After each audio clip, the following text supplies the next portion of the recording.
Nagara, good morning.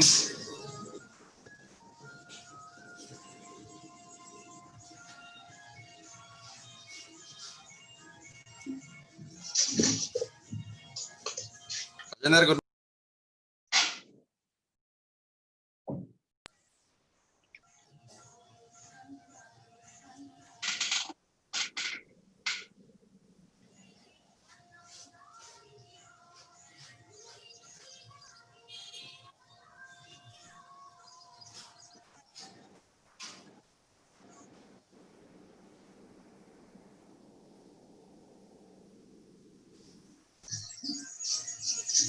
Nagara, good morning.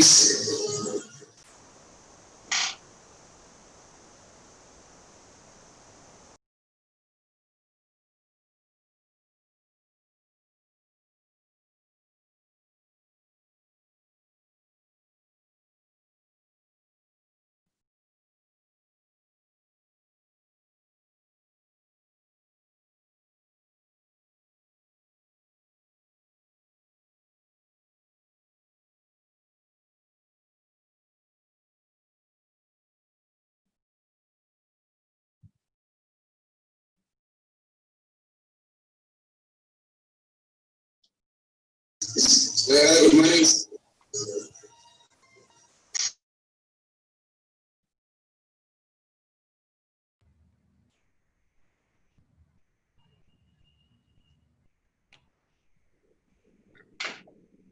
A very good morning to all the participants, professors from the various universities, professors of the Department of Commerce and Business Management, Kakati University, Professor K. Rajireddy Garu, Professor K. Rajireddy Garu, Convener ISET, Dr. Narasimhachari Garu. Morning, Rajendra. Very good morning. It is a live telecasting. Professor R. Sudarshan Garu, Prabhu Sahai, Dasari, Sadanandam, Sujana, Ramesh, Almira. Nagara, good morning. Good morning, good morning. A warm welcome to Invisible unknown. a third day eFDP program on competency and sustainability of commerce and management teachers. Rajendra sir, good morning. Rajendra sir, good morning. Very good morning, sir. Very good morning. Shishidhar sir, Dr. Shishidhar sir, welcome to FDP program. Sir is just will be joining within few minutes. Just I made a call to him. Today's resource person. He is from Usmania University, retired professor from the Department of Commerce, Professor K.V. Achalapati Garu.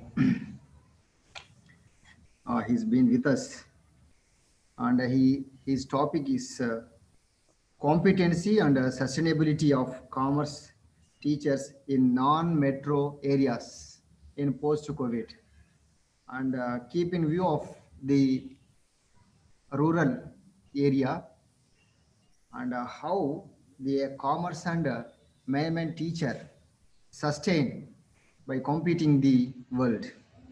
That is the theme of today's lecture in the first 10 to 11 o'clock.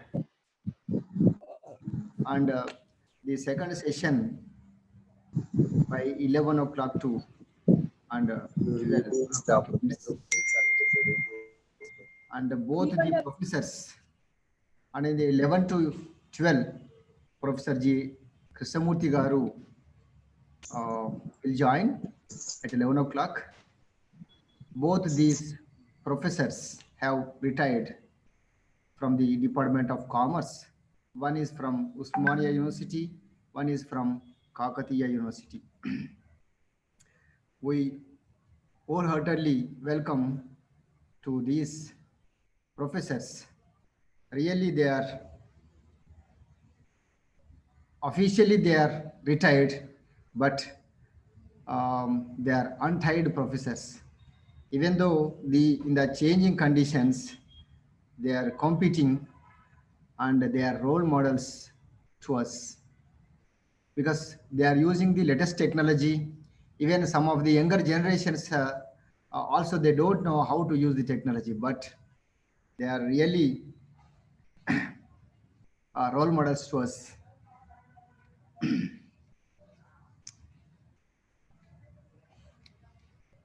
And today, the first session, 10 to 11, he will be taking class up to 10 to 50, 10 to 10:50, and for after 10:50, you can interact with the professor for 10 minutes, and then after the second. Resource person is came, sir.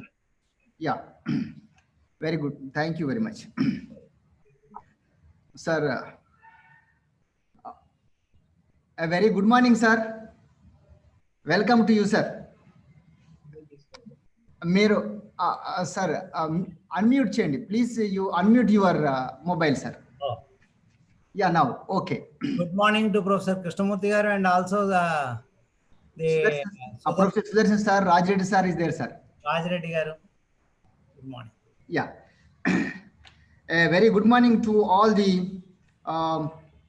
teachers, both from commerce and management across the globe, who have been participating since 3 days. Now this is the third day. Very good morning to you all. Now today,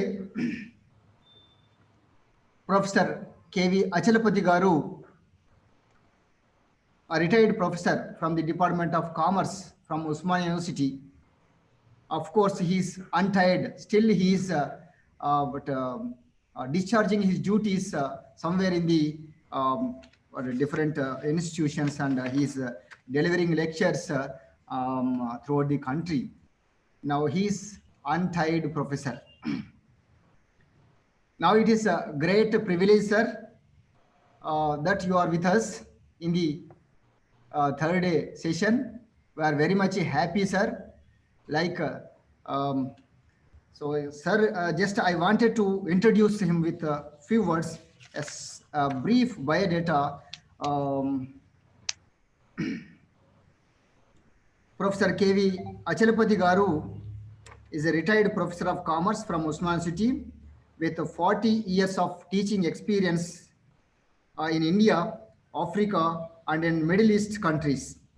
He has more than 55 research publications, including 10 international publications to his credit.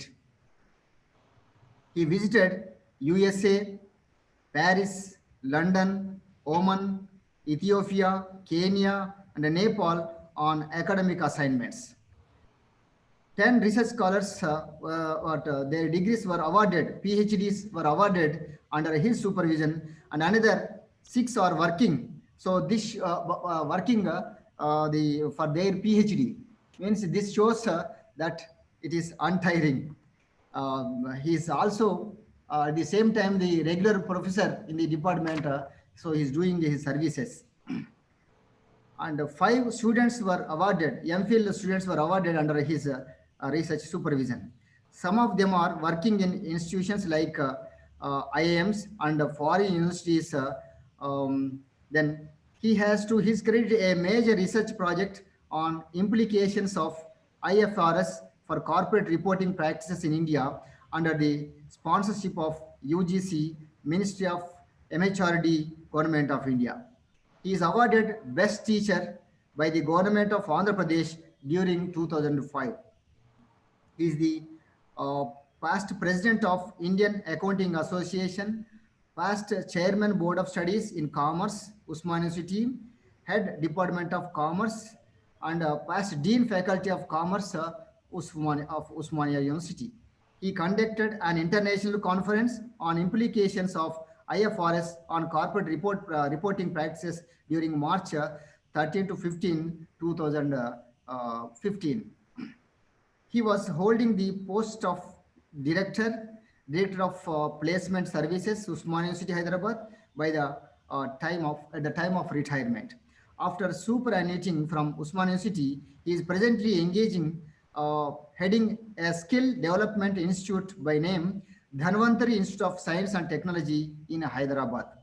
The skill development courses, including soft skills, software skills, accounting skills, analytics, GST, and robotics skills, are being imparted in more than 4 colleges in addition to the premise of this list.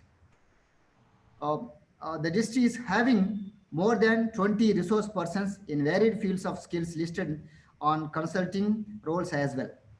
He is an elected executive member of HMA and was joint secretary HMA during 1920 year and conducted student development programs in more than 20 colleges through this HMA.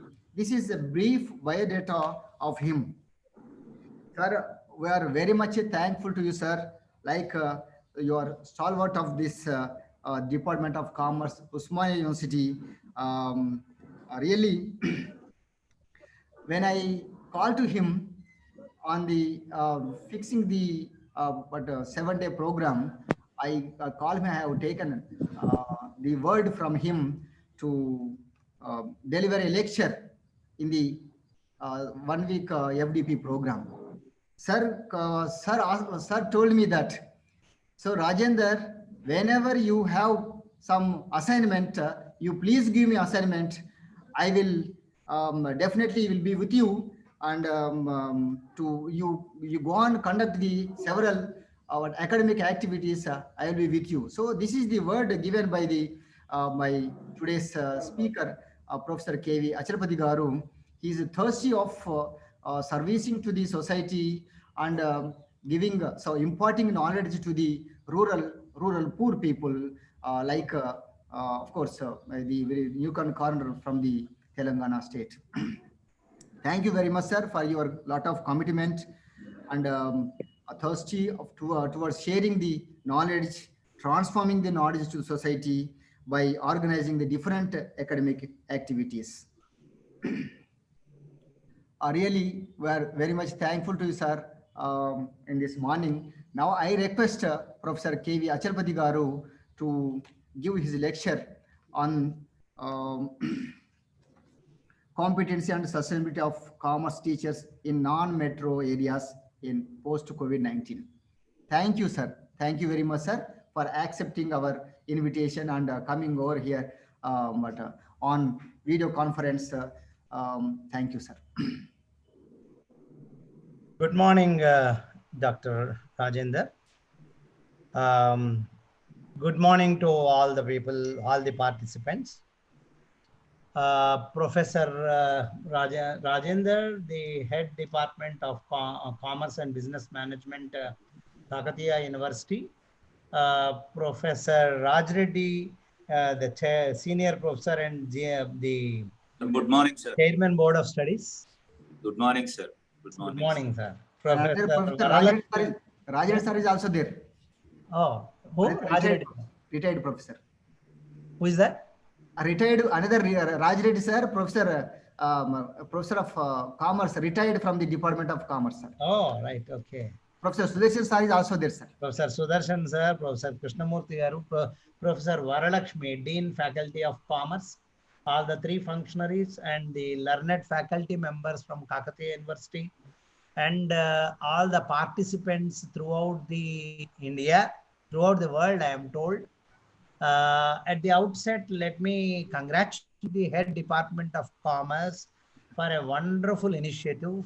It is a break from the traditional way of administration in our Telangana universities.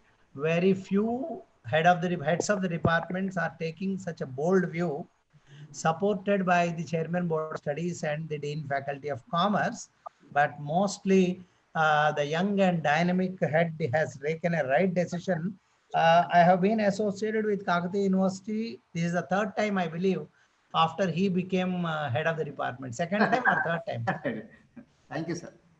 Second time or third time, I don't remember exactly, but quite frequently he has been inviting me, and I am very much impressed with the active initiation he is taking with the support of Professor Raj Reddy and Professor Varalakshmi. Now coming to the subject, let me speak for about a half an hour to 40 minutes. Then we will have about 10 to 15 minutes for question and answers. In between, for any clarification, you can disturb me in between. You don't have to wait till you complete the situation. There are 73 participants live here. Maybe more than 1,500 are in the outside, I am told. Yeah. So I'm very happy to associate with all of you. Once he said, I am working on the theme of the subject is competency and sustainability of commerce teachers. I told him then I will choose a particular subject which is not normally touched by many speakers, that is teachers in non-metro areas.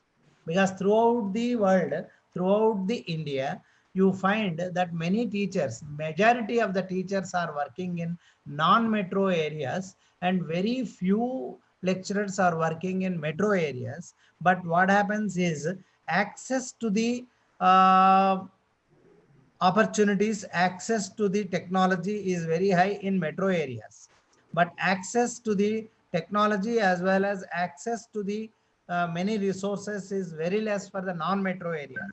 So that is the reason. What are the basic problems that non-metro area teachers are facing today? And then that is the reason I have chosen this particular topic. Now, as the title, you find there are three aspects. Number one, about the post-COVID-19. Number two, about the competency. Number three, about the sustainability. And we will be focusing on the target group of non-metro areas. So I'm going to cover these three aspects. Only 12 slides are there, but we can have much discussion on it. Let us take up one by one. I hope my slides are clear. Yeah, it is clear, sir. Please go Fine. ahead. And my voice also is audible, right? Now let me focus on the topic. Let me show you the synopsis.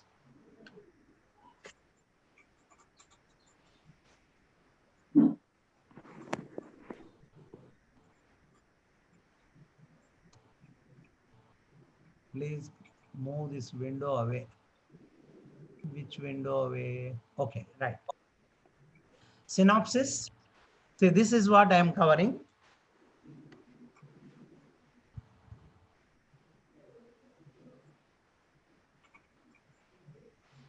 There is some problem.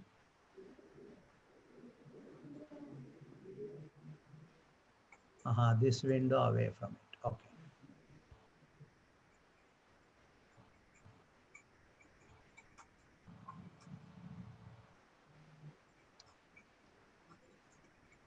Yeah, I am going to cover impact of COVID-19 on education in general. This is applicable throughout the world.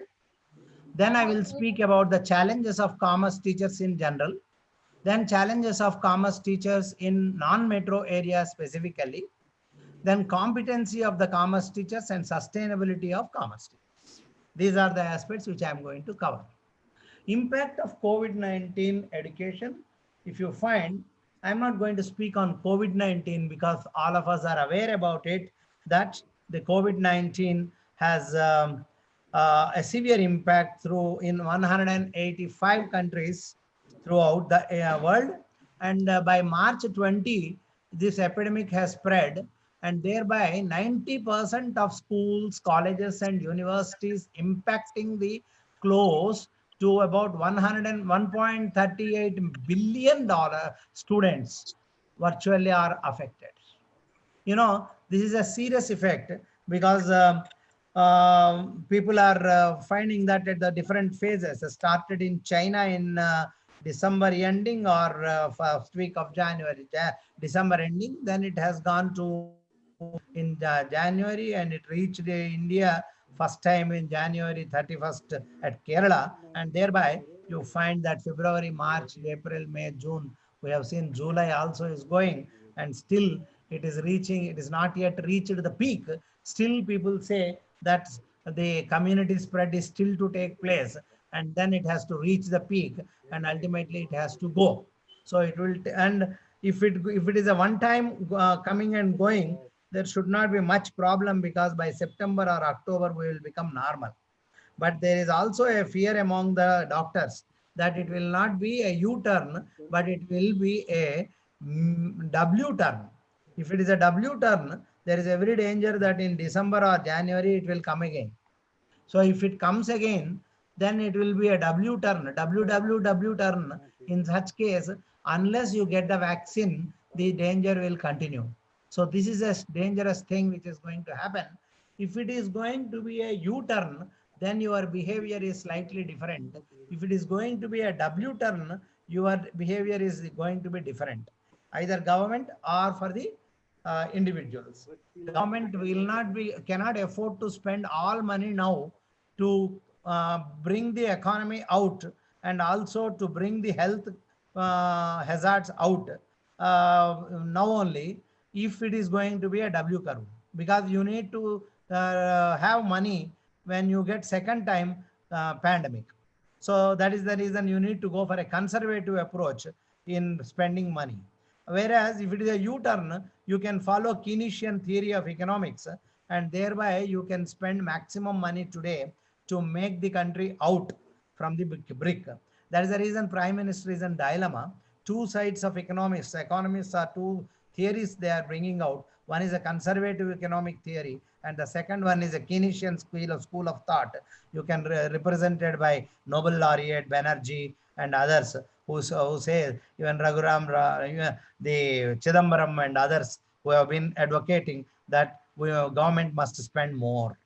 There should be a helicopter money in order to bring the people out of the dangers. However, there is another school of thought which, including Raghuram Rajan, has cautioned that there could be a recurring of this epidemic. In such case, you need to keep some money options open from government side. Similarly, you will find that individually also, if it is going to be a U-turn, all of us will start spending money for the long term, that is durable goods also after September or October. But if it is going to be a W curve, then people will not spend money on cars, luxuries in future, expecting that they have to preserve money for the future health hazards. So health has taken supervision, health has superseded the concern for the education or wealth. Wealth has gone back today as a priority for the human individuals. Health has become important. As you find, if you remember, people who are from Telugu areas will know that Kaloji Narayan Rao's quotation, Badi Madi, ee rendu baga chuskunte ఏ సమస్య ఉండదు. Badi is the education. Madi means it is the muddy of agriculture, not the ritual money of a particular community. So you need to remember that it is agriculture and health. If both are taken care, the state will be safe. I'm happy that our state, Telangana state, has been taking very good importance. It is giving to the what do you call muddy, that is agriculture. Unfortunately, they are ignoring the health and education. At least education is definitely becoming a casualty, which I will talk about it later.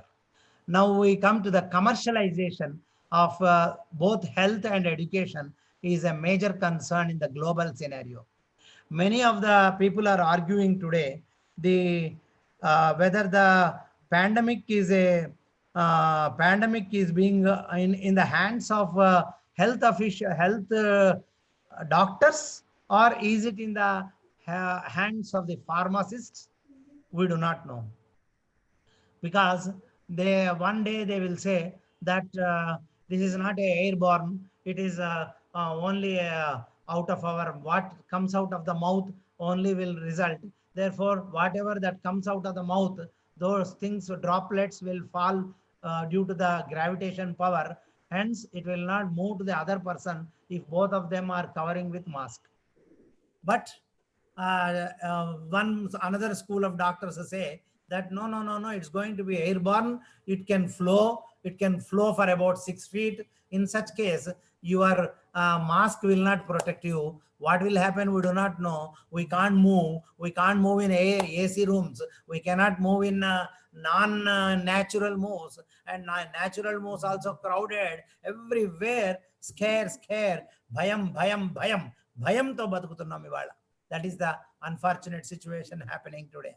So health issues, and once the government was controlling only in the government hospitals, the number of cases shown was less. The moment they have opened it for the private sector, the number of cases reported is higher and higher. So whether it has got a anything to do with the corporate hospitals and their diagnostic system, I do not know. I don't have any proof to speak, but I am only suspecting based upon the newspaper things that are happening, that many people who are supposed to have a negative are also being given a report that they have positive. So this is a health, and even in education, what is happening today is a big commercialization. As you find the moment lockdown is given, one particular university in from Tamil Nadu, I don't want to name the university, private university, has retrenched 346 lecturers at a time who are being paid 50,000 and 1 lakh rupees salary. After retrenching them from the service, they have also advertised for lecturer posts. They want to recruit people for 10,000 and 20,000. And then they want to pay high only for the online lectures supported by the tutor type of system where they can recruit youngsters no experience as such. So people are trying to make money out of education. People are trying to make money out of health, doctors. So health and education, which are considered to be cheaper and to be given free of cost to the poor, and poor's health is no more, nobody's concerned. And number of deaths we talk, only 2%, no, only 3%, no, whichever is convenient to us, we will talk. Statistics, banker has long back said that lies, damn lies, and statistics. So we are, every day we play with the statistics. Morning when we listen to the AIR or the Doordarshan or the any TV centers, you find that they try to play always maximum. They talked about absolute numbers in March, April. They talked about absolute numbers of deaths in the May. They talked about number of persons admitted or absolute numbers during the June and July onwards. They are talking today only percentage of recovery. They are not talking about the deaths. So these gimmicks are being played by the government, both union government as well as the state governments. This is very unfortunate. So this is the thing which is happening. No physical contact with the guru and shishya. Today you cannot meet your guru. You cannot meet your teacher. This is the major pandemic, and disruptive pandemic resulted in the lockdowns by the government. Voluntary lockdowns also today. Lockdown by the government when there were no cases, less number of cases. And voluntary lockdowns by the business people today when the largest number of cases are going on. The impact of these lockdowns is, yesterday my granddaughter was mentioning, what is that you are doing? She says, I am waiting that this stupid thing to go, Tataya. I would like to go lecture on the Telugu in my school. She is very eager to go to school. Unfortunately, that is the impact we are having today. Our lifestyles have changed. Our food habits have changed. We are more concerned today about the health rather than the wealth. People were giving more importance to the wealth. They never bothered about eating. They ate while they drive. They ate while they work. They ate whatever they were getting in the workplace during those days, and ultimately affecting the health. Whereas consumption pattern have changed today. Today, people do not want to drink even the bottled water from outside. Instead, people want to carry water from home, and social behavior is changed. Today you don't wish anyone with a shake hand or hugging or kissing. You only talk to him with a Indian style of namaste. Nature also has changed. Nature's response has changed to such an extent. We get good number of WhatsApp videos where the animals are sitting in middle of the road, and the birds are coming out, the peacocks are coming out. Peacocks are making very happy thing to your eyes, and things are moving a lot. Herbal importance has increased. People love to protect their health through the tulasi or through the other herbal aspects. Everywhere today you talk immunity drink, or the drink that can sustain you, internal immunity that can be improved. People are talking only about this. This has become a talk of the town. Nobody is talking about the education. Nobody is talking about the career. Today people are talking how to protect your health. And if this trend continues, it will be wonderful. You find the natural air has gone up, pollution levels have come down during the lockdown, and traffic has come down, road accidents have come down. And this is a change that has taken place, because every change you take it for granted, there will be negative and positive. Don't talk only negative, talk also positive. Attitude towards your work life has undergone a change. That is a happy thing. But today people are saying that earlier work from home means work for 24 hours. Today people are saying work from home should be only morning 9 to 5. After 5, no work from home. So this is a change in the work life. Similarly, attitude towards family life has undergone a change. People started spending time more with the family, love the family, network has gone up, touch of love and affection has gone up. The crime rates, however, have gone up unfortunately, in the family domestic crime rates have gone up. This is a very bad situation where we must look, introspect that what is inside families. How do we discriminate ladies? How do we dominate ladies? How do you exploit the housewife? All these things play a significant role. The disruptive technology has made a significant inroads into the situation. Disruptive technology has made, people today are talking about apps to protect health, apps to identify the COVID-19 patients, apps to travel safely. All these things play a significant role, and these are all the impacts on both metro as well as on non-metro citizens. It is common for all. This is an overall impact, a global scenario. I have talked anywhere in the country, this is happening. When it comes to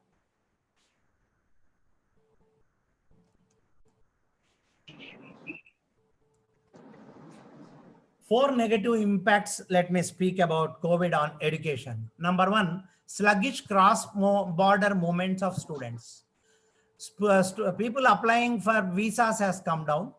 Staying in the hostels during the pandemic year is considered to be risky. So obviously migration to metro cities from towns will come down. So this year admissions in Hyderabad, Vijayawada, or Visakhapatnam, Warangal, Warangal, of course, I don't know whether it comes under the cities, definitely not metro city. So it will come down. People will not be moving too much towards the city. City colleges will have a challenge in recruitment of students. Similarly, towns from villages also will come down. So in and around the Warangal, there may be colleges. Earlier, they were thinking that a well-known college in Warangal may be better than studying in a Mafsul area other than Warangal within Telangana. But today, they will not think like that. They will think about the village, because this entire year will be a challenge for them to keep them in hostels in Warangal. So health over the education is the priority today.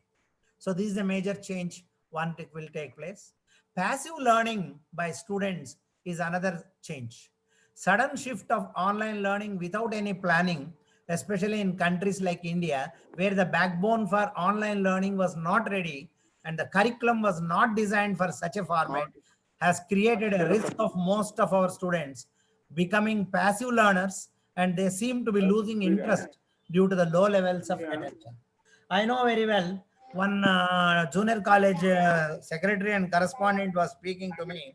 When I asked him, he told me that he has started the online education in intermediate already. Then I told him how many joined. Sir, I got 900 admissions to my college, but only 9 are attending the online class. We know that students will not attend. We know that they will not be ready to come and join for the online classes. Still, we started because no parent should blame me tomorrow that why you have not started online classes. So it's a drama.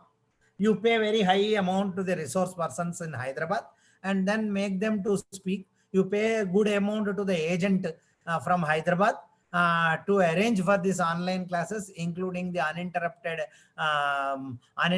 undisturbed media, whether WebEx or Zoom or whatsoever. Added to this, we may be leaving a large proportion of the student population untouched due to the digital divide. You find that many videos are coming up, students going up to the building and sitting on the top to get the connection as such. This is the thing happening. Teachers are also unprepared for online education. Many of them learning outcomes may not be achieved and it may result in engaging the students. Teachers are more in engaging the students rather than the learning outcomes that they can achieve through online education, because they are not prepared. Your curriculum is not prepared for online. Your assessment is not prepared on online. Your execution is not planned online. So sudden change has brought a negative change as such. Changing format of student recruitment. The risk of losing students is so high that they will need to relook admission practices. You know that IIT, JEE, IIM, every institution today is relaxing the admission criterion. And then overall recruitment process itself, which will include new methods of outreach, application process itself is undergoing a change. See, even in marketing of the institution will undergo a change. For example, to attract the potential students, if I say that I am conducting a seminar, nobody is coming. So what I have done in my college is I have conducted, I said through Instagram and through other young media, I have entered Facebook, Instagram and other things. What we have done is we have conducted singing competitions for the teenagers. You know, you'll be surprised to know in a small town like Mahbubnagar, we got 50 students they sang the song and then sent it through through us. And there were 2,500 likes for that particular song of one student. So that shows that my advertisement has reached 2,500. Being a marketing teacher, you know, reach, frequency, and impact. All three are important in marketing. So that will be more effective rather than conducting a seminar or webinar where you will find very less number of students to turn up initially to attract them. Once they get attracted, non-academic to academic, you can turn. So online has to be moved in that way. So student recruitment also undergoes a change. There are some positive changes also in this COVID-19. Number one is rise in blended learning. Say today we are planning classrooms with distance, physical distancing. Don't say social distancing. Social distancing is a bad word. Physical distancing. And you find that you also plan some classes offline and some classes online. So new ways of delivery and assessments of learning outcomes will have to be adopted, which opens immense opportunities for a major transformation in the curriculum development and pedagogy. Your curriculum development and pedagogy has to undergo a change. If it does not undergo a change, you will become a obsolete and outdated university as well as outdated colleges, outdated institutions. So you need to plan curriculum development and pedagogy. How do you teach also should undergo a serious change, and you should not take 3 months or 2 months to approve that syllabus at the chairman board of studies and then dean faculty of commerce. Then you go to the standing committee, then you go to the Telangana State Council of Higher Education. All such steps should be short circumvented, and you must do it in not more than a fortnight. You must be able to do your curriculum development and pedagogy for the new year as such. Otherwise, you are nowhere. Learning management systems to be the new norm. The learning management systems have undergone a change. You have to move from the teacher-oriented learning to the student learning oriented. You have to go for it. So how do you motivate a student to learn by himself or learn through online is a big challenge to be taken up. You have to make research, because what is applicable to Hyderabad may not be applicable to Warangal.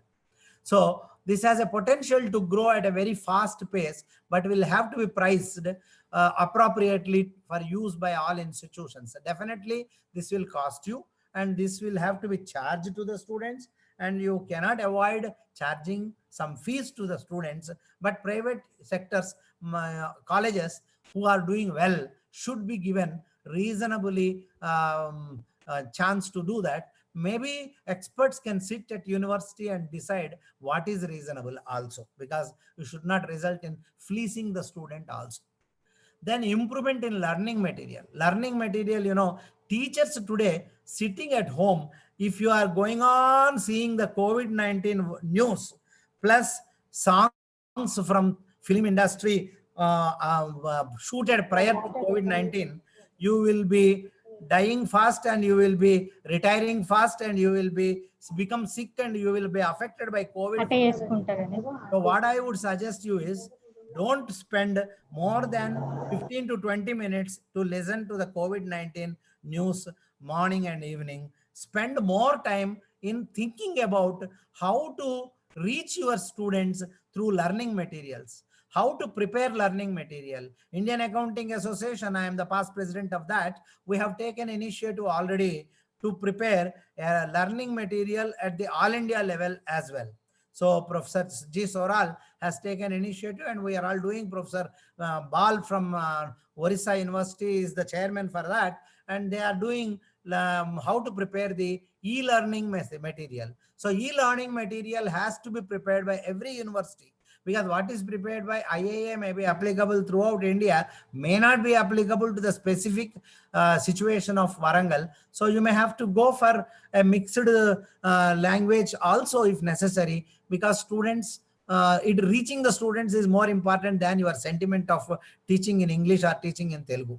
If I can reach better by talking to my students in Telugu, I don't mind speaking in Telugu. I don't feel shy to speak in regional media, because regional media is our Matrubhasha. We don't have to feel shy about it. English is a foreign language we have learned, and we are proud that we have learned, we know both. So we need to bring openness and transparency in preparing the e-learning material. This is a positive change. And the last but not least is the about this COVID-19 is rise in collaborative work. Faculty / teachers can deliver online lectures to even students from competing institutions. See, I am a secretary and correspondent of one college, but I am delivering a lecture to another university. I have delivered 8 to 10 to the in West Bengal, Rajasthan, Delhi, and everywhere I have been delivering. So it is possible that collaborative works are possible. Collaborations can happen between one university to the other university. Collaborations can happen between the IT, information technology and industry, as well as the colleges. If you are sitting in the Warangal University and do not bother about what is happening in the technology, you will not be able to adapt your university to an environment that is fast changing. So this is the change that is taking place. In fact, whatever I have prepared till now is the basis on Professor Kamlesh Mishra, Vice Chancellor of Boston, PhD, Northeastern University, Boston. This is from Google I have borrowed. From here onwards, I will be speaking specifically about ourselves. Competency, I will speak now, because I have talked about COVID-19. You need to improve your competencies. If your competency challenges are not identified, then you will be nowhere. Commerce teachers specifically throughout the India, major challenge is that we feel competition from management teachers. Earlier, people who are doing MBA were going only for executive jobs. If anybody is coming to the teaching job, he was looked down because he was considered to be inferior or lesser knowledgeable because he is not able to apply his MBA knowledge and we are not becoming a executive. But today it's not the case. There are no executive jobs. Large number of MBAs we are producing. How to provide employment to the management is a big challenge. So to provide a management faculty to get jobs, the management department is trying to restrict the commerce teachers to enter into the management institutions as teachers. So that is the reason many of the commerce teachers started doing MBA online or through IGNOU or through manipulative things through a private college. People are also acquiring MBA degree. I am not against acquiring knowledge, but what is important is competition from management, because many subjects management teachers are coming forward to teach. If you are working in an MBA college, you will get more salary. If you work in a non-MBA college, you are getting lesser salary because the fees that we charge to the MBA is higher than the fees that you charge to the BCom. So that is the reason there is a competition from them. There is a existing challenge that we have. Competition from economics teachers. Economics, we want to teach business economics, but our students fail in economics only because we don't know economics. I'm sorry to this. I have done my MPhil and PhD in economics, but we have to accept that we want to teach economics without learning economics, and we can't teach statistics. Once it is a probability is there, once there is a set theory is there, once there is a first order derivative and second order derivatives we introduce, obviously we say we can't teach, let the MSc statistics fellow teach. And MSc statistics fellow makes it scares our MCOM students because he doesn't teach application but he teaches derivation. So this is the problem with the mathematics teachers. Then we have competition with the computers teachers. There is a BCom computers. We title our BCom with computers. I don't know why we have titled with computers. During those days, BCA was started and BCA failed.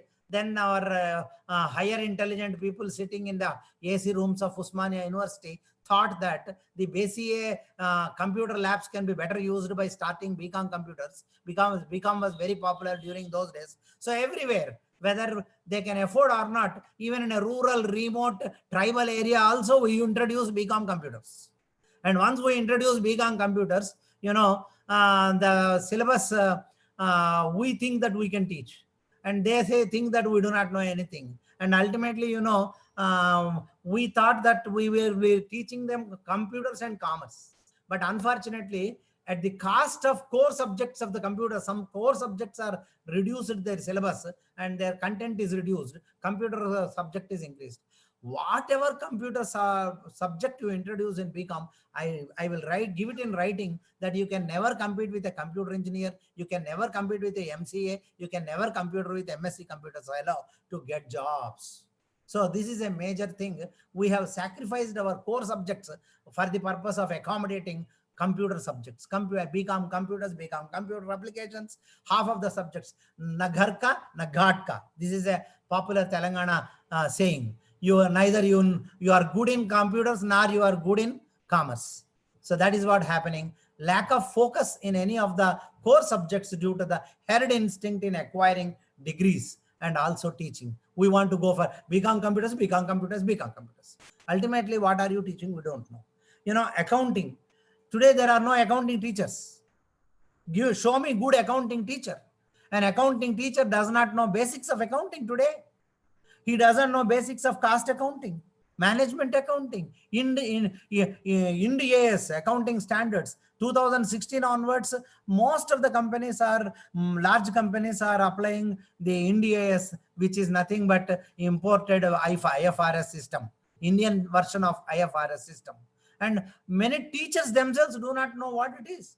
We are producing BCom without teaching depreciation methods through Ind AS. And our boys are expected to get a corporate jobs, placements in corporate jobs. What nonsense we are talking. We teach what we do not know. We teach we do not teach what we know. This is the tragedy of commerce challenges today.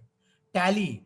We can't, a senior teacher with 40, 30 years experience is a very good teacher in accounting, but he doesn't know tally. A junior teacher who joins today is good in tally, but zero in accounting. And he is teaching tally, or this man is teaching tally. Both of them can marry together and teach. Unfortunately, it doesn't happen. We don't, because the person, senior teacher with 30 years experience does not want to learn tally from a junior boy. He is junior to me. This false ego is making tally, pitch, wings, nothing we know. Practical exposure is zero, and we can't even admit, we can't get a single job for our students because they do not know practically how to feed, how to create an account in tally also.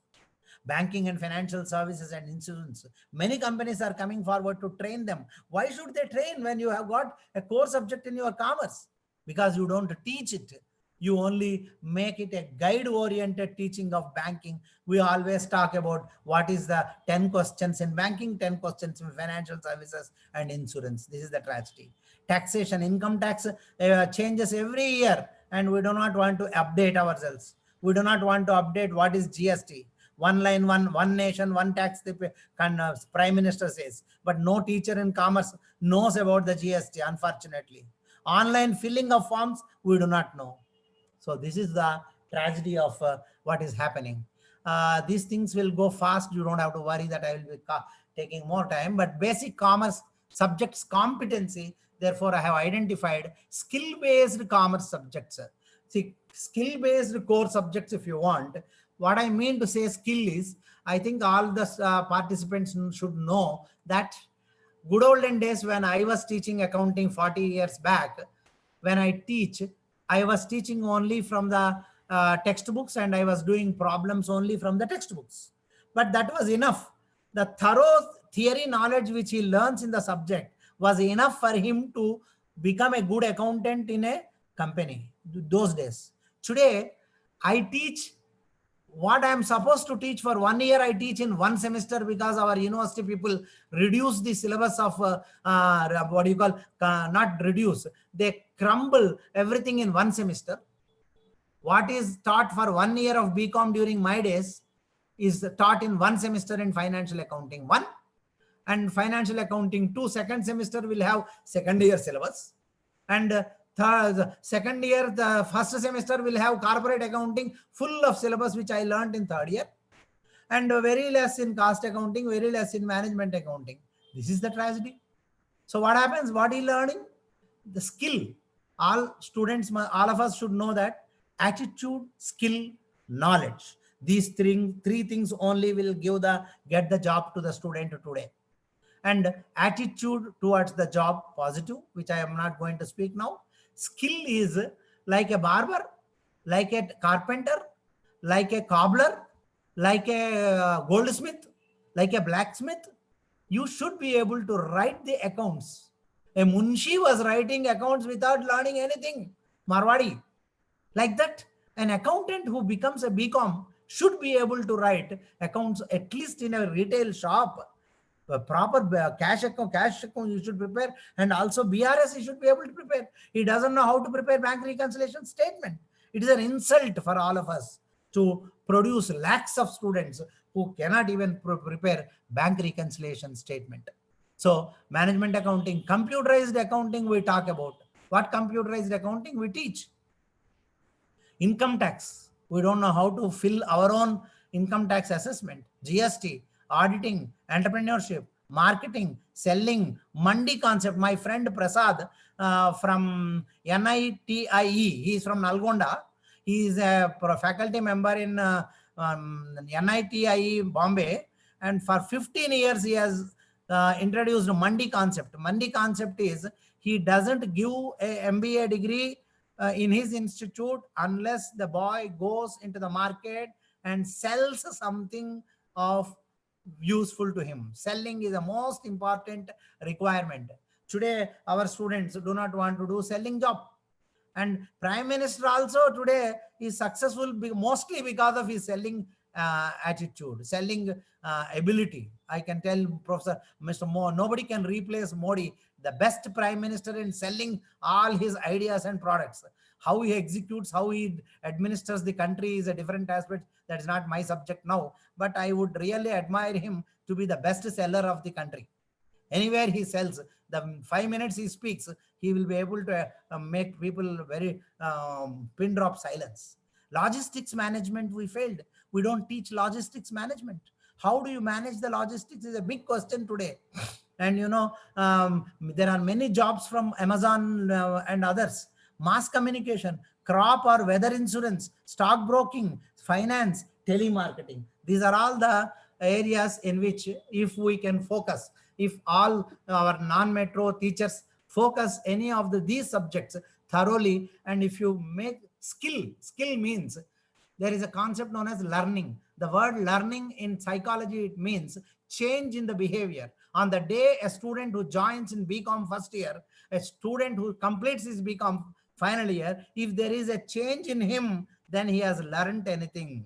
If there is no change in him, you have wasted his valuable youth. You are committing a sin. You have played with the lives of the youngsters. Millions of youngsters' lives you have spoiled. You are not fit to be a teacher. I am sorry to have used these emotional words, because we do not have that introspection. We need to have that introspection. Where my student gets the job, I must do research. And what skill I am imparting to him within 3 years, how he can become a good skilled. His skill can bring him money, and his belly is full, because non-metro areas, most of them are poor. Then you look to the supporting areas also. You have skill-based programs like statistics, inferential statistics, data analysis, big data analysis, Python, R data, computers, MS Office, Excel, web programming, social marketing, app development, creative ads, digital marketing, animation, designing, facilitation, and event marketing, services marketing, communication, script writing, medical scripts. You choose some aspects, give this list to him, ask him to develop whatever is interested to him, and such thing you provide it. If you cannot provide, show a teacher who can teach them, either in your college or elsewhere. Send him there for 3 months. Get him supportive, tools. Then he will get the job.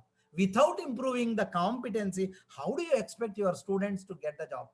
The challenges of teachers in non-metro area, major challenge today is the follower syndrome. Follower syndrome is, we look for city teachers. We look for the university. Peddana University still is Usmania University. I don't know why the Kakatiya University syllabus should be decided by the Usmania University, or why Karimnagar Shatavahana University syllabus should be decided by the Usmania University. Why we are not able to decentralize? The centralized decision is making to such an extent, not only our universities, rural universities were looking for the central universities, but even the government also is curriculum making, curriculum execution, curriculum evaluation, when to conduct exam, how to conduct exam, where to conduct exam, who should invigilate, who should evaluate. Everything is decided in the four walls of this Telangana State Council of Higher Education. I'm sorry if they think that they only can decide. It is unfortunate. When there is a pandemic in Hyderabad city with 895 cases, and there are hardly 200 cases throughout the Telangana, why throughout the Telangana should suffer without any examination, without any situations? Why you can't leave such a decentralized decision making to the respective universities in conducting the exams and giving them degrees? What made you to decide everything in your Hyderabad sitting here? And just because the online classes are eligible only mostly in Hyderabad, not in the rural area. If you allow them to conduct the classes with distance, physical distancing, they could have done better job. This is the unconnected with the regional job markets. CA, CMA and ICSI, all these people we are having a difficulty. And Indian Accounting Association, Indian Commerce Association, Indian Economics Association, Indian Marketing Association, Hyderabad Management Association, IMA, no peer group interactions for the teachers. unconnected with the industry for internships, unconnected with online educational portals, unconnection with the rural development, agriculture, sericulture, horticulture, interdisciplinary interaction. These are all the lacking. We are lacking in the non-metro areas. Think of how best I can get jobs to my students is a major thing we have. I have listed out the collaboration for job givers and also sustaining the students' interests. You find that this is the focus on placement. You must give more importance. Don't think that student is joining for a knowledge improvement. Those days are gone today. Everybody is joining for jobs. So these are all the list. I am sharing this one to you. Don't have time. I am stopping here. I think this must be the last slide. Placement through task and group discuss, just a minute, group discussion, interaction, conducting, what are the methods, certificate courses, mentorship, and counseling by the professional motivational speakers, psychology specialists. These are the things which you have. Sorry, I have taken more time. Questions now. Thank you.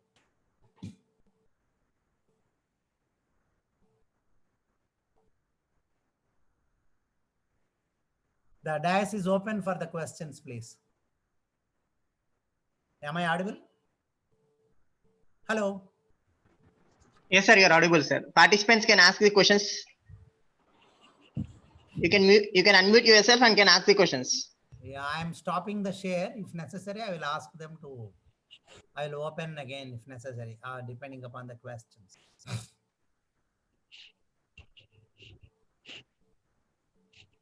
Feel free to ask questions. Otherwise, you can look at the chat box. Anything is there? 26 chats are there.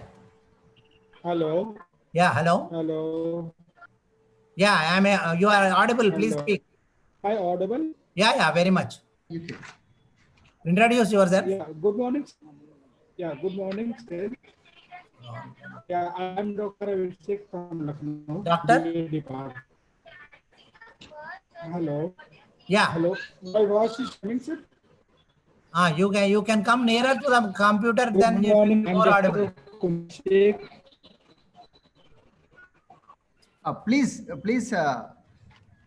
Please. Hello. Your voice is not clear, sir. No, let him come nearer to the computer. It will be nice.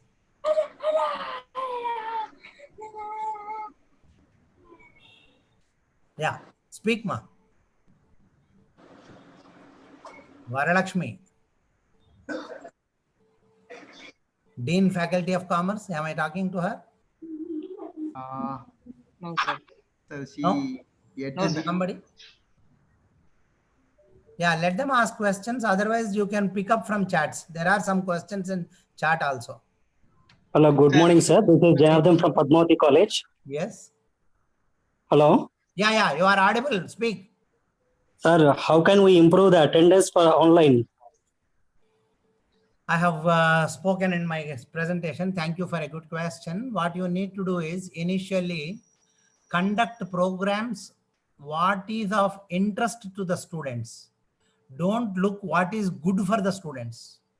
Good for the students will succeed.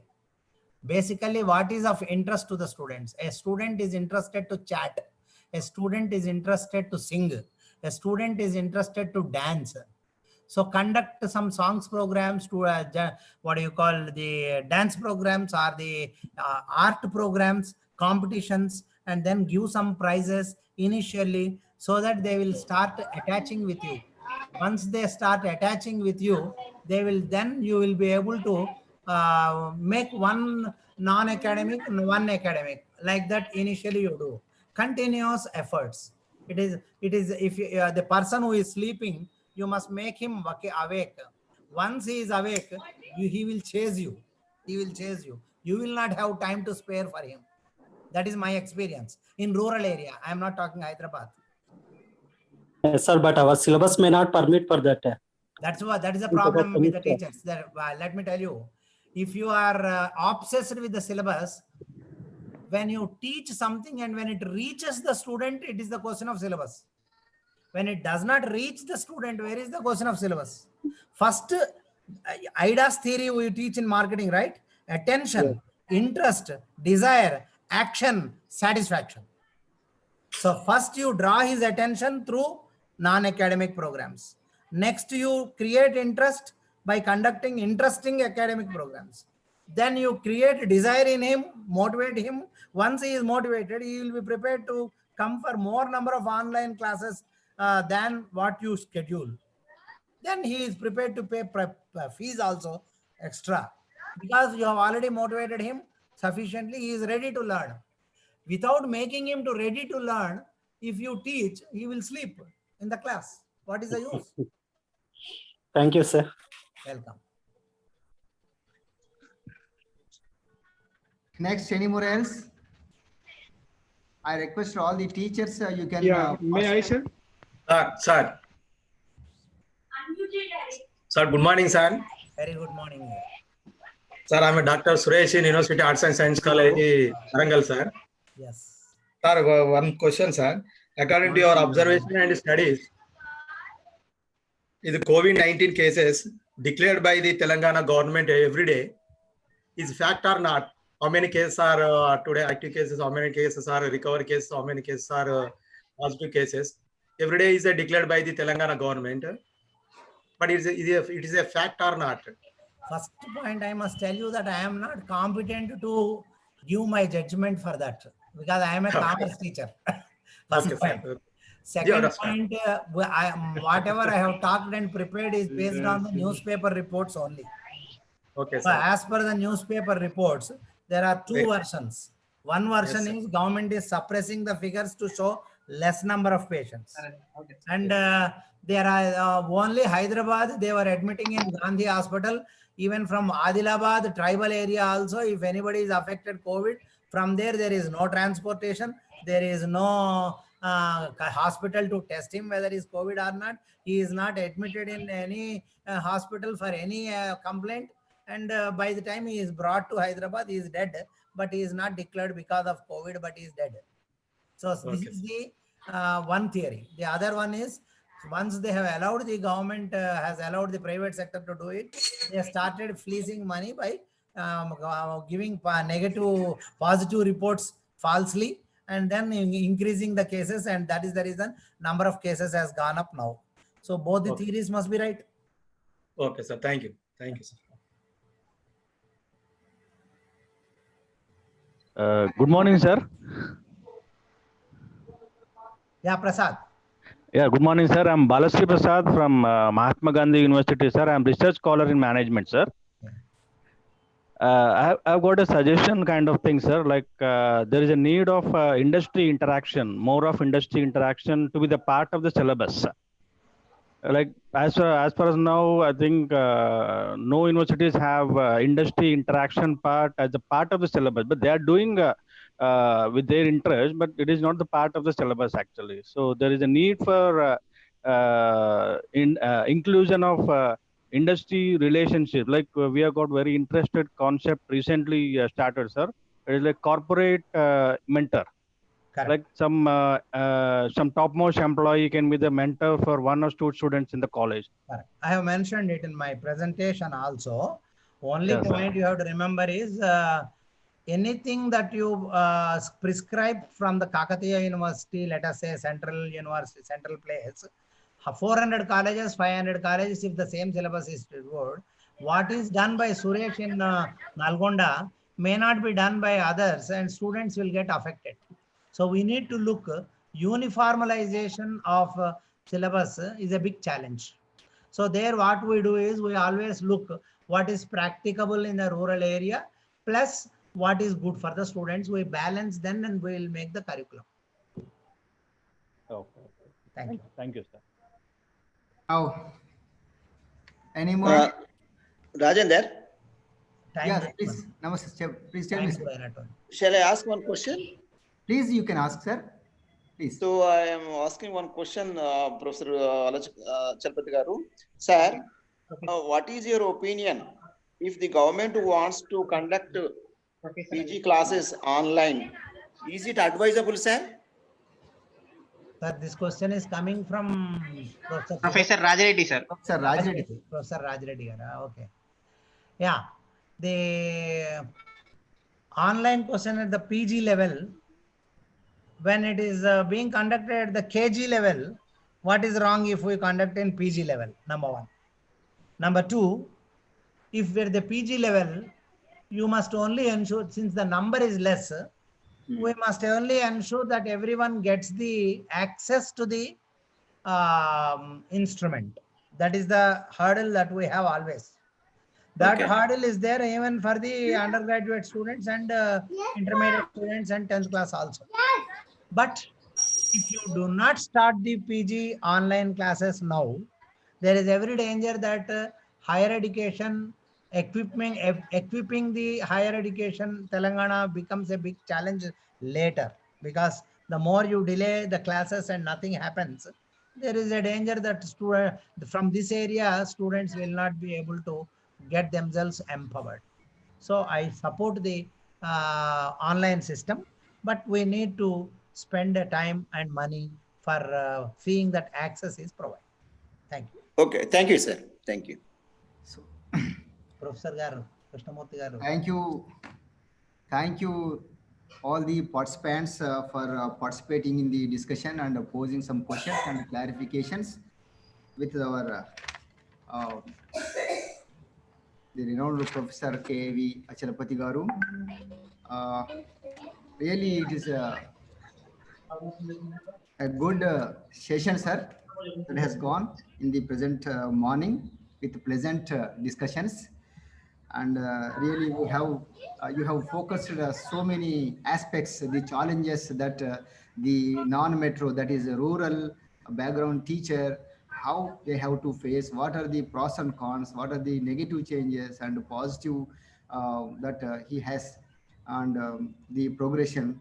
So there are so many, really, this FTP is very much fruitful with this topic, and the good discussion has gone, because most of the teachers have been participating in this program.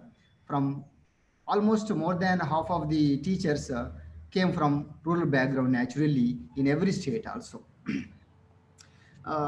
Sir, there are so many whatnot. There are so many aspects. This is your. I think it is the live aspects that you have taken, sir.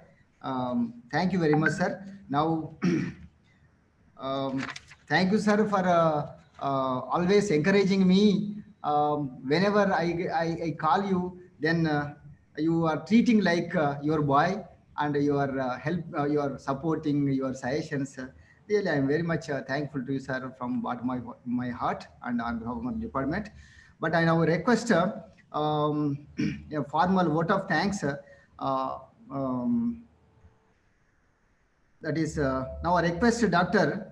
Jitendra Gaurav Bhatini, Associate Professor, Aditya Engineering College, Department of Management Studies from Kakinada, East Godavari District, Andhra Pradesh, to propose a formal vote of thanks. Rajendra sir, very warm good morning to all. It's my immense pleasure to propose vote of thanks on behalf of University College of Commerce and Business Management, Kakatiya University. First, I would like to thank Professor K.V. Achalapati sir for giving a great lecture on competency and sustainability of commerce and management teachers in non-metro areas, especially post-COVID-19 scenario. And sir has highlighted very key points on this presentation. That is, first one is impact of COVID-19 on education in global scenario, as well as sir has highlighted some of the positive and negative impacts of COVID-19 on education especially. And later on, sir highlighted what are the competencies and challenges of commerce teachers, especially they are going to come across with all other streams of specializations like mathematics, statistics, even management people. And last, sir has highlighted challenges of teachers in non-metro areas.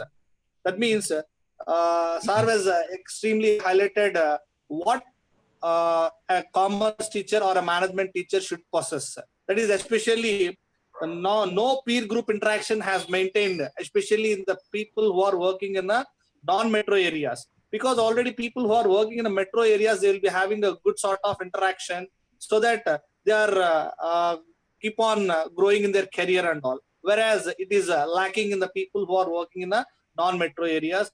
and sir also highlighted even good answers for the questions that which they have interacted. And we heartfully I will thank Professor K.V. Achalpati sir for a valuable presentation on this FDP program of one week program conducted by Kakatiya University.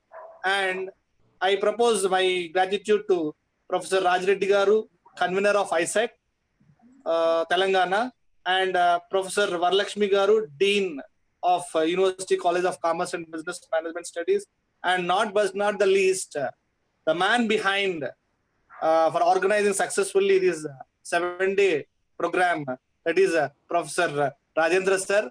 Thank you very much, sir, for organizing and making me a part of this wonderful session. And really, it is good for all the upcoming teachers as well, and the people who are doctorates. Even for them also, it is very much helpful because all the retired professors, they are giving their whole 35 or 40 years of experience to us and make us a bright future and a further course. Thank you very much, sir. Thank you one and all.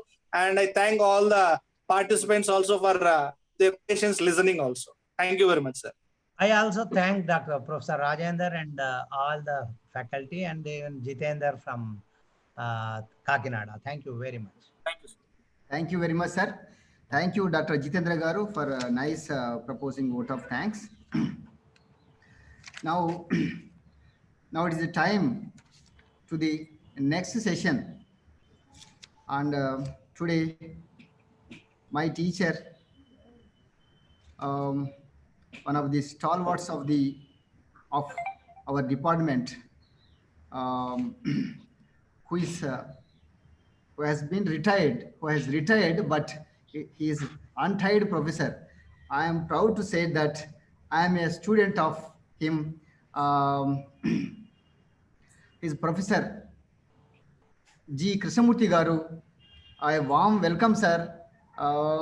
Really, my dear teachers, all my teachers, I would say that Matru Devo Bhava, Pitru Devo Bhava, Acharya Devo Bhava. See, whenever I pray God early in the morning, I will not come out without praying my teacher along with my parents. I do recollect his image in my eyes, and then I am coming out from my home every day. So I am very much thankful to you, sir. Now, sir has rendered his services almost 40 years in the Kakatiya University. Now he is also serving to the working with the other organization like the Vagdevi Institute of Group of Management Studies. Now, sir held many positions. At present, sir's age is 79 plus. In the the inaugural session, Professor V. Vishwanathan Garu and my guru, they were both classmates when they were studying MPhil. So because my guru was telling that, so one of the resource persons, Professor V. Vishwanathan Garu, so then sir was felt very happy that he is my friend. Good selection, Rajender, you have selected a great personality like. Sir, formerly the Dean Faculty of Commerce and Business Management, Head of the Department of Commerce and Business Management, is Chairperson Board of Studies, and the Principal Kakatiya University, Principal University Postgraduate College, Subedari, Warangal, Additional Controller of Examinations, Kakatiya University, Dad Fellow, Marburg University, Germany, President, Associate of Kakatiya University Teachers, Warangal, because in the Kakatiya University there is a Teachers Association. He was the president in the time. Now his secretary, AVV Educational Society at Warangal, member Board of Studies, Department of Commerce, Calicut University, Kerala, Professor of Management, FBE, Addis Ababa University, Ethiopia, Joint Secretary, Kakatiya University Adhyayana Kendram at Kakatiya University, Director, Kakatiya Academy of Rural Management Studies, that is COMS, Warangal, Assistant Secretary, Karimnagar District, Cooperative Central Bank, Karimnagar. And whatnot, he did not mention so many positions that he has held. And sir was the NSS coordinator, coordinating officer for 2 years, I think, sir. And sir also for few days he was active as a registrar of Kakati University. And so whatnot, how there are so many words to say. ఏం చెప్పాలి మా గురువు గురించి. So it is really it is we are very much thankful to you, sir, for coming over on video conference to bless all this younger generation and as well as the scholars and so on. Now I request my teacher is going to deliver a lecture on COVID-19 role of teachers in sustaining the society. So when I asked him, really, sir, felt very happy that Rajender, you are good, doing good activity, which is very much useful to the teachers and society as well. Sir also has given so many topics. Rajender, you have to take some of the themes like I'm sending. Like sir sent about 6 to 7 topics. Really, thank you very much, sir, for organizing this program. You are also behind this program, and thank you very much, sir. Blessing all the teachers. Thank you, sir. Now I request sir, మీరు mute చేయండి. Madam గారికి నమస్తే, madam గారికి కూడా నమస్తే. నమస్తే madam, బాగున్నారా madam? Right. So మీరు అన్మ్యూట్ చేయండి సార్, మీ ఫోన్ అన్మ్యూట్ చేయండి. అన్మ్యూట్ చేయాలి. Right, unmute. Yeah, okay, sir. Now it is audible, sir. Are you able to receive me? Yes, sir. Definitely. Good morning, sir. Right. So good morning, Professor Rajender, and I am also very much thankful to you for giving me this opportunity of interacting with various, what you call teachers, and then my colleagues. And then I have great appreciation for 3 aspects. First is the topic what you have selected is really of current interest, and it is having wide ramifications and which we cannot be easily forecasting it. So, but however, so the topic what you have chosen is really of what you call currently interesting. And then the second reason why I am very much happy with you and appreciate you is for mobilizing huge participation from various locations, not only in India, but you have also what you call attracted the people from abroad. So it is also it's not a small effort. So I appreciate you for all that effort what you have put in. And the third reason why I have to what you call appreciate is that you have chosen and you have drawn the resource persons of highly reputed what you call history or reputed name. So all of them have been cooperating with you. So this is very nice. That I hope that you will continue to do this for a long time. And I also what you call greet my friend Dr. Raj Reddy and Madam Varalakshmi, and then many other what you call my colleagues in the department. So very much thankful to you for giving me this opportunity. Right. So the topic given to me is what you call the role of teachers in sustaining the society. Now, sustaining society, what I mean is that stable society. Now, what do you mean by that stable society? Now, when compared with other countries, our what you call country, our society is really stable when compared with other countries. Now, I have been reading Obama's autobiography, where I could find that Obama himself was in a very great confusion. Who was his father? Who was his mother? And whom he has to call his the other person as sister, and half sister, half was a brother. In that way, they were having many confusions. So it means that the entire society is not stabilized. But in India, because of our hoary history and because of our culture, we have a different system which is sustaining. And now, because of COVID, it is all disturbed. So therefore, what I would like to tell you is that I would like to discuss the entire topic in 2 sections. First section is Hello, Rajendra. Raj Reddy, how are you? Yes, So, fine, fine, sir. Thank you, sir. right.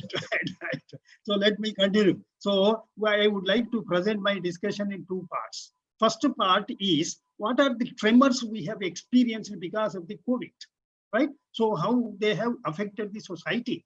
What is the result of the society and what is the impact of the society? Now I feel, and everybody is also feeling, that there is no stability in the society, because you are seeing certain types of suicides which we don't find any rationality in that.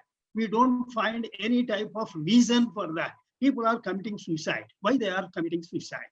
Now it is not because of the financial crisis or because of any other things, but there is some type of mental disturbance. So some type of depression is there. Some type of desperate behavior is also being observed in them. So it means that the society is not in a stable condition. Now that is why I would like to discuss about the tremors which were caused by the COVID. This is the first thing. And then the society, the second part I want to tell you is that we are going to discuss about the the role of teachers in sustaining the society. Sustaining society, what I mean is that stabilization of the society. Stable society, of course, till COVID, and even before 2 or 3, what we call during the past 3-4 years, we are seeing so many disturbances. The number of suicides are increasing, not only of the farmers, but because of the several other people are also committing suicide for small, trivial reasons. For small reasons, they are going on committing, and they don't have any value for their lives.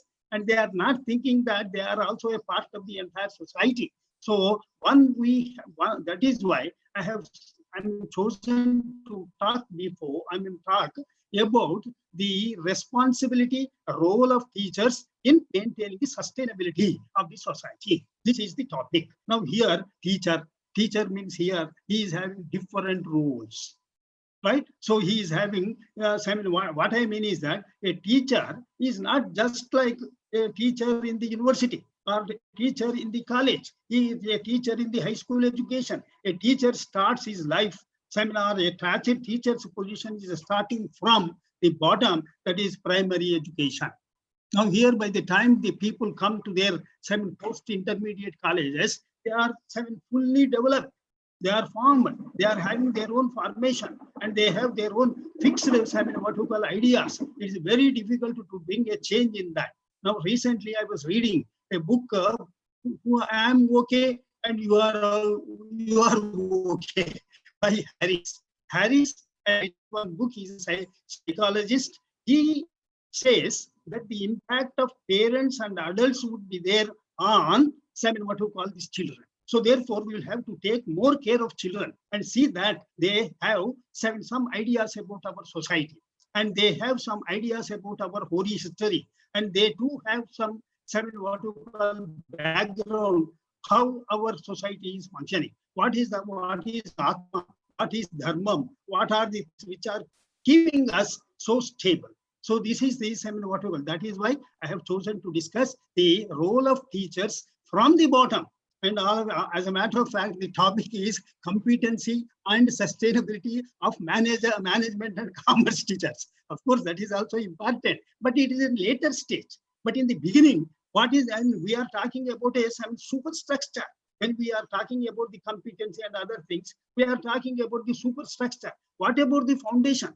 The foundation is most important for building a stable society. So that is why I have chosen to discuss upon us and the role of teachers at the bottom level.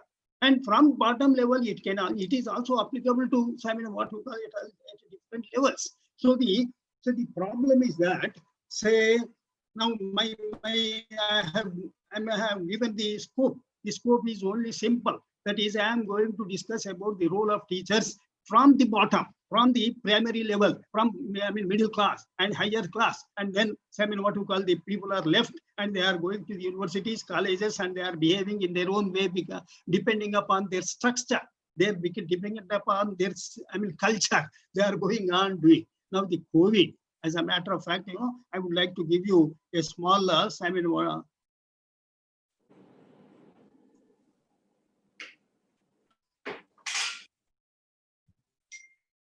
Is it appearing? Is it visible?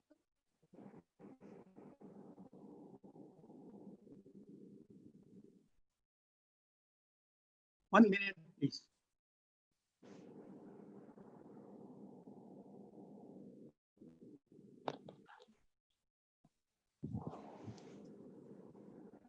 Yes. Is it visible, please?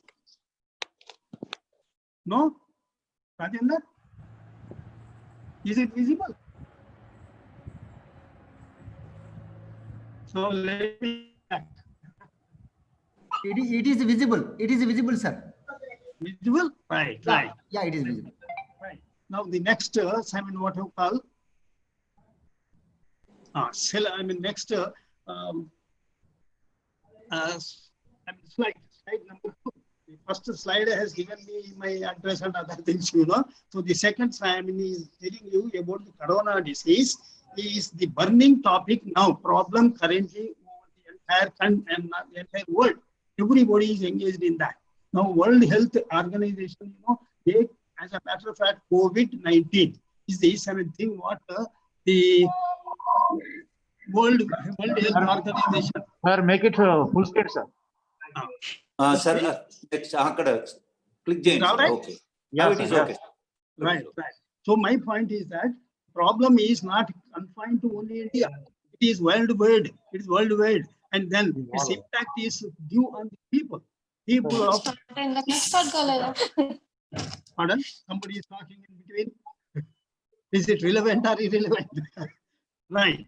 So now we have its impact on the lives of the people in a huge and widespread, and we cannot confine it. We cannot say that it is limited or confined to India. It is having the ramification throughout the world, and then lives of the people are also affected relating to social. Yes, please. Anything? Can I proceed?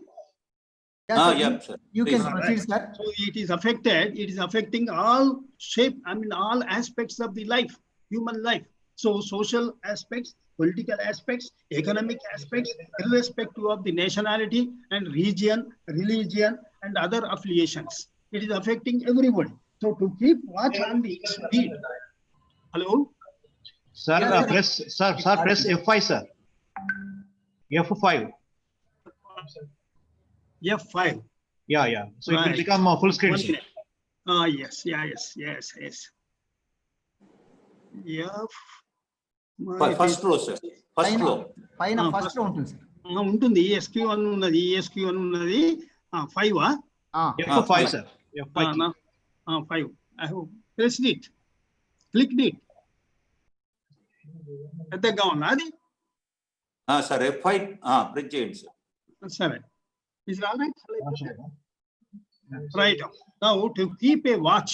Now I don't know. All of you might be having some idea about the Setu, and some of our friend recently in the preceding question hour, one friend was asking whether the data released by the government Telangana is reliable or not. Right? He is having a genuine doubt, and there is no question about him. We am able to ask him a question. It's a genuine, because people are not able to ask. As a matter of fact, you might have what you call learned in your statistics that statistics are lies, damn lies. So therefore, here anybody can also express their doubt again. About the data published by the people. Right? Shall I proceed? Please, you can proceed, sir. Sir, we are sharing, sir. You please proceed, sir. Right. Proceed, sir. Thank you. Whenever you want to change the slide, please guide us. We will change. Oh yes, I'll say next. Right? Yeah. Now, Thank you, sir. Yes, our friend, one of our friends in the preceding session was asking whether the data published by the government of Telangana is reliable or not. Is dependable or not. Now here, when you are having a doubt, there is a facility available to all citizens of the country. There's facility available to each and everybody. That is through what we call Arogya Setu. I don't know how many of our friends are knowing about it, but Arogya Setu, you better download that app. Now in that app, now I would like to tell you the current position means 1 minute before. I will tell you the position, how many cases are there in Telangana and how many cases are there in India. So just I would like to tell you, and there is an app, and that app will give you 1 minute, please. Now I would like to tell you now here in that app, you have the current data. Minute by minute, the data is, and again a question may arise, whether the data government of India is reliable or not. However, we can say that there is a because you see COVID updates. There is one what you call section COVID update. Say here in across India, confirmed cases are 10,38,016, and then recovered as positive, what you call negative, 6,53,151, and then diseased, dead, died people 26,273. The total deaths in the country is 26,000. Now here there is an increase over. This is the data some relating to today, that is 18th July, 43 minutes ago. 43 minutes ago. Before, this is the data. In Telangana,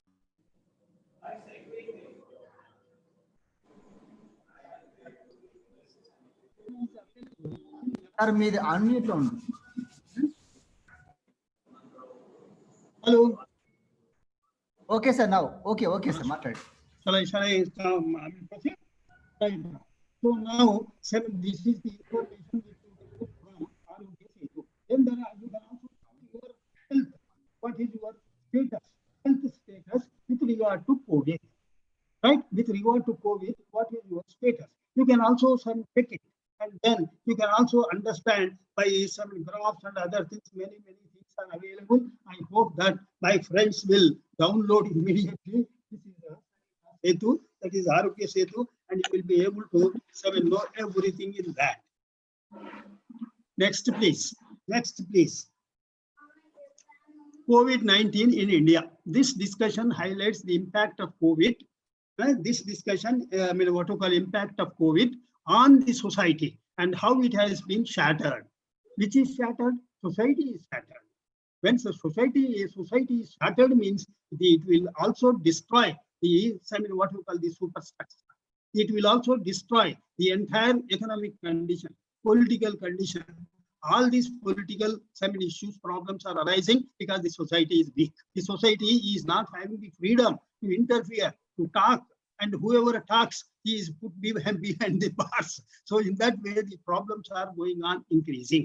So here the society, entire society is shattered. Economic impact could also be there. Political impact will also be there. But I am not going to discuss about that. Over the world, India is the third place. We are in the third place in the ranking of the people who are suffering from COVID. We are in third. But however, in the data published by NDTV announced that deaths per million in India is still one of the lowest in the world. So this is an optimistic information. Really, we have to appreciate. We are not so bad. But however, what would happen in the future, we don't know. And anybody cannot forecast what would happen and what would be the position of the entire society. The society is in a very, very bad condition now. So there is from Janardhan, Marganti to every sir, audio is not clear, unable to understand. Rajendra, now the audio is not clear. It seems. Sir, బానే ఉంది sir, వినపడుతుంది మాకు. But other people are No. అంటే వాళ్ళు mute లో పెట్టుకుంటారు కదా sir, వాళ్ళు వింటనే ఉంటారు అంతే. Now I would like to proceed, right? So what is next, please? Next. Hello. Next you can show. Next slide. All right. Now this society. What is this society? Society is an aggregation of people living together in a more or less ordered community. Ordered community in the sense that there is some order, there is some rule, there is some type of practices which are time tested, and we are following all those things. It is comprised of the people of different types and different, what you call caste, religion, all those things. The development of all these people is justifiable manner, a justifiable in equitable manner ensures sustainability of the social society. Now, society is consisting of many people, and these people, the number of people and the people by their aspects and by their attachments and by their affiliations are of different type. Society includes all these things. Now, if the society is strong, or if the society is in a shattered condition, let us analyze by considering certain norms, certain indices, certain what we call criteria. The first criteria is cultural and human relations. Now, what is the position of this cultural and human relations? We'll have to understand. Then institutions like festivals and marriages, how they are being conducted and how they are. Now, my point is that the society is in a disordered condition. The society is in a shattered condition. And if you continue to grow this, then the entire Indian community will have a great what we call peril, great danger in future. So that is why what we have to consider is that what are the social aspects which are to be considered in the context of stable society, cultural and human relations, institutions like festivals and marriages, educational system. Now the focus is on educational system, healthcare system, and it is not my what you call invention or innovation, all these things, but Michael Caspi. He has what you call listed the what you call the norms and criteria to measure the stability of the society. Now, one should agree that the Indian society is far better when compared with the other people. Now, I have explained you Obama's condition. One day when I was reading that Obama's autobiography, I got tears in my eyes. Now, because there is no stability. He was not having any idea about his father, about his mother, about his sisters, brothers. So that society, we are heading towards that. And now the what you call COVID is aggressively or what you call increasing the problems. So that is the next place. Our next hello, Rajendra. Next, the first casualty happens to be the human relations, social relations. There are number of examples to quote. It is not one example, but number of where the first casualty happens to be because of the COVID. Of course, there are some things, but it is aggravated. The condition, the problem is aggravated because of the COVID. If you allow what we call whether COVID is there or not, if you want to control it, it's easy. It's not a problem. And only the thing is that you have a stable mind, stable life, and what you call relations with other people, good relations with other people who can advise you. So first casualty happens to be human relations. There are number of examples. So, and we are keeping our what you call parents, old parents, we are driving them away. Why we are saying it is because of COVID. You are just taking the pretext of COVID. But however, said that COVID should not be the pretext and should not be the basis for driving away our parents from our house. In Vijayanagaram, it happens. You might have seen in the newspapers that the mother and father were kept in a what you call in a stable. So they don't want to have them inside the house. Children, similarly, deserting the affected children. When the children are affected, it is your duty to protect them. It is your duty to raise them. It is duty to get them what you call the medicines and other things. Then the children are affected.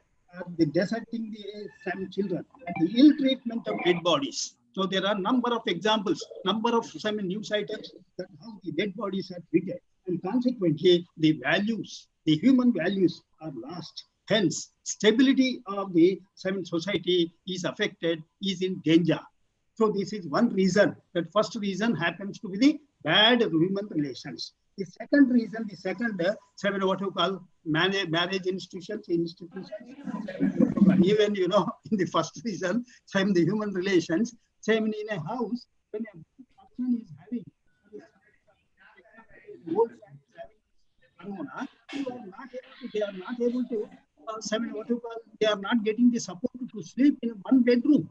If people are not allowed to, I'm not using the bad words and to share the bed. Pardon?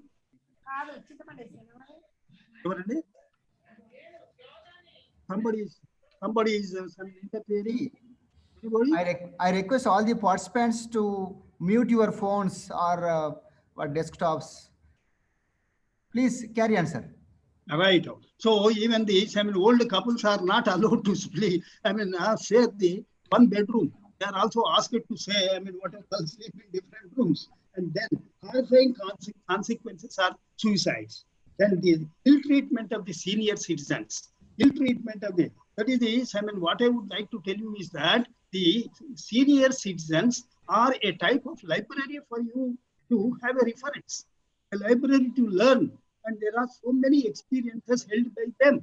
They are more useful to you if you have a problem for solving that without any type of reservations. Then marriage system is also affected.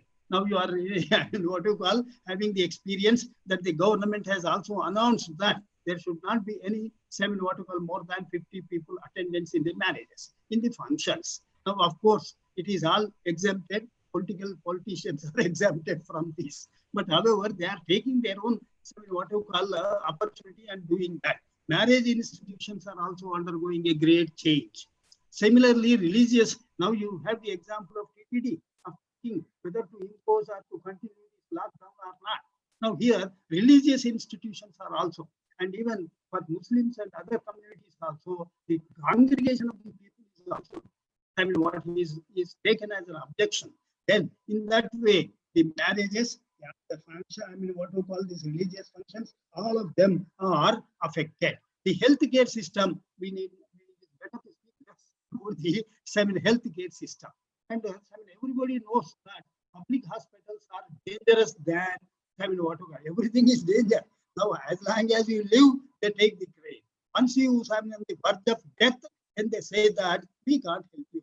You better go to the public hospital. So that is the what you call the behavior of the private hospitals. Now, in private hospitals have become too costly. Now, my experience, I would like to quote my experience that for what you call during COVID, Vijay Gopal to everyone, sir, please share PPTs to our mails. So, Dr. Vijay Gopal, right of us, I will certainly do that. I will share your my PPTs to you. There is no problem. And now, right now, it is also available with some Professor. If you want, you can take and share it. Right? So next, please. Next. Marriage institution, the healthcare system, education system is adversely affected. Why? Classes are not being done. Right? Everything by March end. What you call classes could have been closed and the examinations might have been started, but they are not started. Now we are in the 7th month.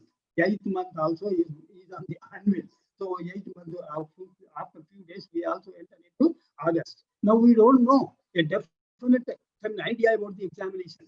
Some central government says that you have to cancel. And the government of some state government, they say that we are cancelling. So what I mean is that there is no definite policy with regard to educational system, educational coaching, school coaching, as well as college coaching. There is no definite idea, definite policy given by the government either. And as a matter of fact, everybody knows that education is in the state list. So state has to take an initiative and then convince the central government if at all any problem comes. So the social stability of human relations are completely damaged. Next, please. Next, yes, please. Rajendra, you go to the next. Right. Education. Now, education, we are speaking about the derailment of education system. Education, the concept itself is a very broad concept. It is just in a very generic way. We want to discuss that in a generic way. So understanding of social relations, human relations, and culture of the people, and carrying on in a group or as what you call teamwork, that is the what you call education. without offending the social contacts, without offending the interests of other people, we will have to carry on our life. So that is the what you call education. It is achieved by learning, teaching, and even by research, observation, and practice. So here, learning, teaching, observation, research, and practice. So these are all the things which we will have to carry out, and then the education system could become systematic, or could have some order. Teacher means what? So teacher is, I tell you that teachers are there at primary level, high school level, middle level, and then college level, intermediate. At all levels, teachers are there. So I mean all teachers. It is not only the primary teacher, primary class teacher, every teacher. But I am what we call discussing from the bottom. So that is why the teacher who is responsible for teaching in the what we call non-metro areas. Non-metro areas are more in our country than in any other countries. So once you what we call mend the non-metric areas, non-metro areas, then the entire superstructure will be good. Moral science subject is need of the year, beyond primary level to morality, to moralize the society. I agree with you, my dear friend. So that is why I have chosen to speak, because all of you are elders, all of you are management teachers, what you call commerce teachers. You are grown up, you are well settled, but the problem is at the bottom. I have the experience of seeing the teachers doing the what you call broker business, or what you call agency business, chit fund agent or insurance agent. They concentrate more on that, even in non-metro areas, even in villages also. They go after this. They are not mindful about their duties. So therefore, I am just starting from the bottom, and it is necessary to build a society, stable society, right from the bottom. Now, next, please. Next.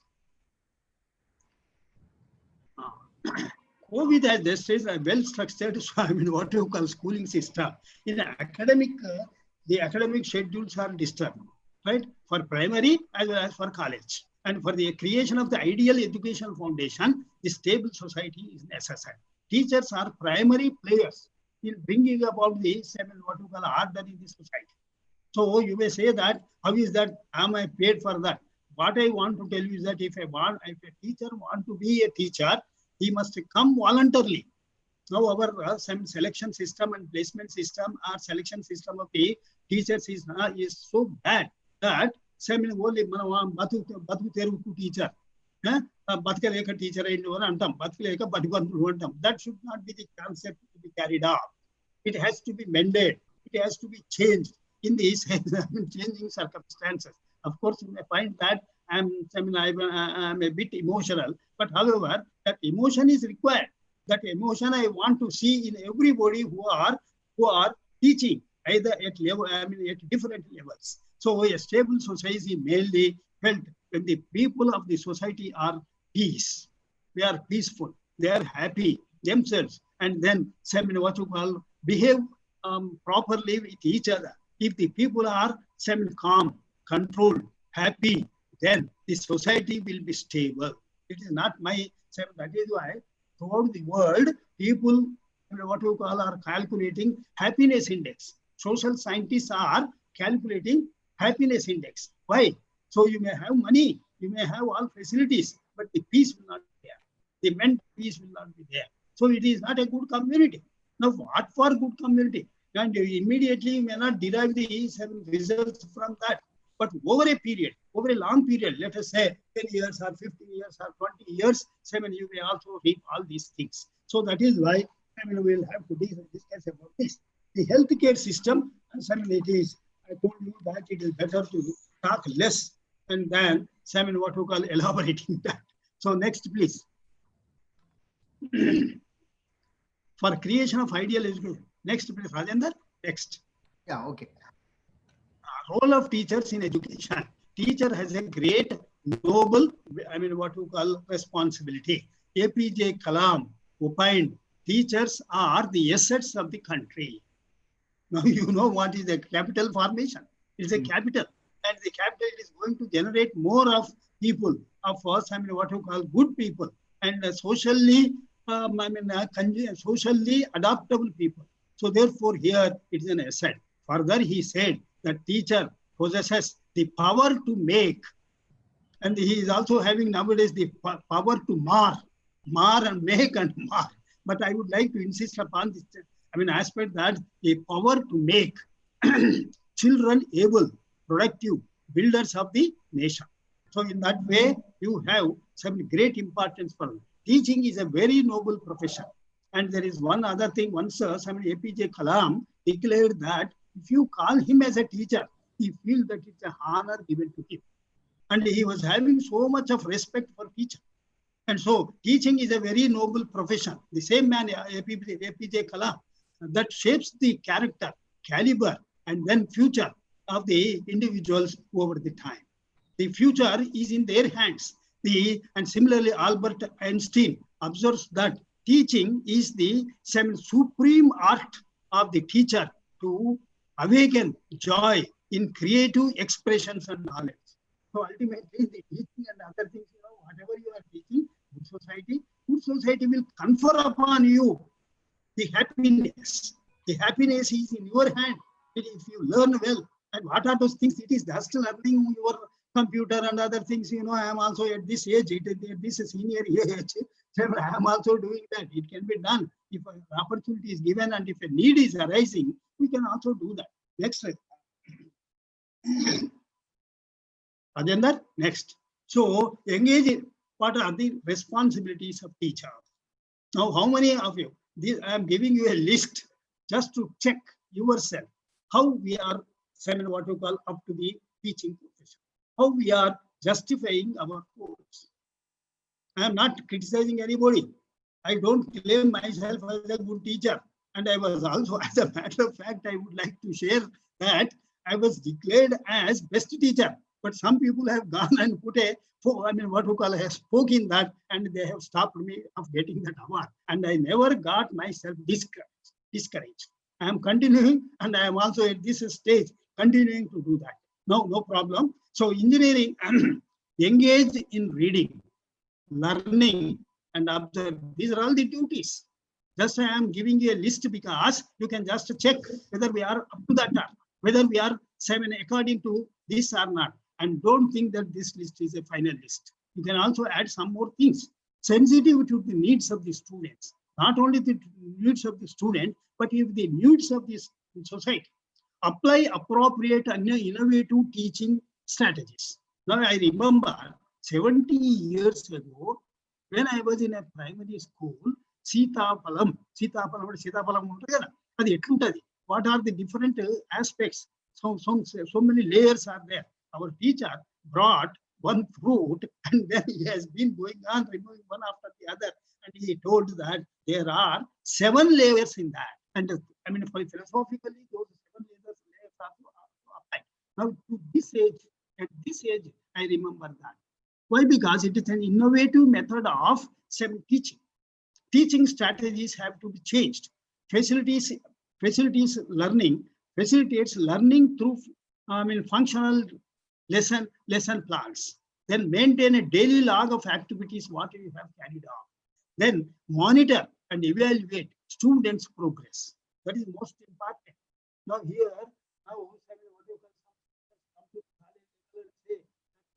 attribute several political affiliations to teachers. Now in India, we are not able to introduce the what you call appraisal system. Student feedback about the teacher. Why we are not able to do that? Why we are not able to introduce that? In undeveloped countries, it is being practiced. Now, why we are not able to do that? Because everybody will attribute political reasons to you, political aspects to you. If I am telling you about some religion and other things, you say that he is BJP man, he is RSS man, he is ABVP. So in that way, we will be going on attributing several things. That is why monitoring and evaluate the students' progress impassionately and without any partiality. Rajendra, next please. So we have here 6 and we have about a dozen.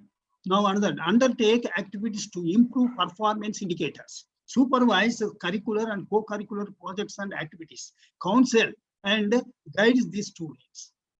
Now, my experience of counseling the people reveal many seven aspects which we cannot share with our colleagues. I am very very much feeling. Why? Because the revelations given by the students, you cannot share them with the other colleagues. So therefore, here counseling, guiding, and then support the activities of government and non-government organizations in your location. In your location, I am thinking that you are in a non-metro area. Then support the activities of government and non-government. Maintain the daily routine. What is this routine? Now, by the time sometimes this is when I go into the college, what you call go into the class, we find so much of dirt settled on the benches, and nobody bothers about it. And the students, good students, they clean themselves and then sit. Otherwise, they say, no, sir, we are boycotting the class. Why? Because we are not able to ensure cleanliness, and we are not ensuring class management, classroom management, overall physical facilities available in the classroom. Maintain harmonious relations with fellow teachers. Now, it is most of the people viral. Similarly, in those stages, these teachers want quarrel among them. Not only quarrel among themselves, but they take the help from the political leaders in that area. From Balsari Prasad, are reading, observing, society, learning, education, the need, educate the needy. These are all the very important aspects. That is why I told you that the list what I am giving is not exhaustive. You may also add some more for improving the conditions. Next, Rajendra, next please. So in the COVID and school education, the sequence of the system in education is derailed throughout. As a matter of fact, the definite policy, government too doesn't have the definite policy. MHRD says something, and the government, the state government concerned, they also say something. They say that you postpone. After some time, no, it has to be held. So all these things are confusing. All these things are creating confusion in the minds of the parents as well as the children, as well as the students. Generally, the government schools are considered by the parents as inferior to the private schools. So everybody will agree, I think. So that is why generally the government schools are considered as inferior to the public private schools. So because of this mindset, the private people are able to make money out of this. The private, we cry against them, but we prefer to join our people. We say that so-and-so college is charging 10,000, 20,000 and others. Now in the newspapers, you might have seen that some of the colleges, they are some of the schools, they are offering, what you call this, online education. Now, how a small boy will have an offer? Next, please. Rajendra? Rajendra, next. So private schools are assuring better standards, and their marketing strategies are so good, right? So none from private, public schools will go forward to compete with them. And it is not possible also. And people won't allow you. Even the administration also won't allow you to campaign for the admissions in your college or in your school. Now to attract these parents, they call their schools also techno schools, public school, DG school. And by saying all these nomenclature, government has prohibited. In spite of all those things, the things are going on in a different marketing strategies. They are adopting different marketing strategies to attract the students. So therefore, what you call the melody, which has born long back, is continuing, but in a different shape, but in a different form. I'm missing you. Rajendra, I'm audible. Vinastunana, I'm able to be received. Sir, Chepan sir, carry on, sir. Right. So therefore, here they have not stopped their market strategies. They are going on in a different shape, different language, different form, but they are going on continuing, right? And from the Indian Indian to everyone. From Indian to everyone. Now it is not only confined to a particular people. Now next, please. Private schools started assuming, what you call better standard. They are charging heavy fees, and UNESCO, heavy fees. And now the private schools are offering, digital, classroom and class education, digital education, or online education. Now you see throughout the world, UNESCO and UNICEF decried online education system. They said that this is not a good system. And it is, of course, in metros, this thing, and somebody was asking a question, and is it relevant to post-graduation? It is more relevant to post-graduation than in the lower class. In post-graduation students, even if you don't teach them, they are referring to the what you call Google and many other open sources. They are more educated than the teacher sometimes. They are getting more information. Education is what information to be peaceful. So they are living in peaceful conditions. So therefore, what has UNESCO and UNICEF decried online education for strategy status. Then, in spite of the warning and the international agencies, government and private education institutions are offering online education. Very recently, Pragyatha, right? So there is one. Next, please. Next. Now evils of online education. It is not my description. I have borrowed all these ideas, interpretations. Children suffer from mental stress and optical strain, and even when you are also working in this system, you feel. And for that matter, my experience is that I am also having strain and stress to the entire, what you call the entire body, or particularly mind. Our, what you call concentration will also be disturbed because of the strain, because of the stress. What you call, they get deprived of social life. This is the word what they have used. Social life and social process.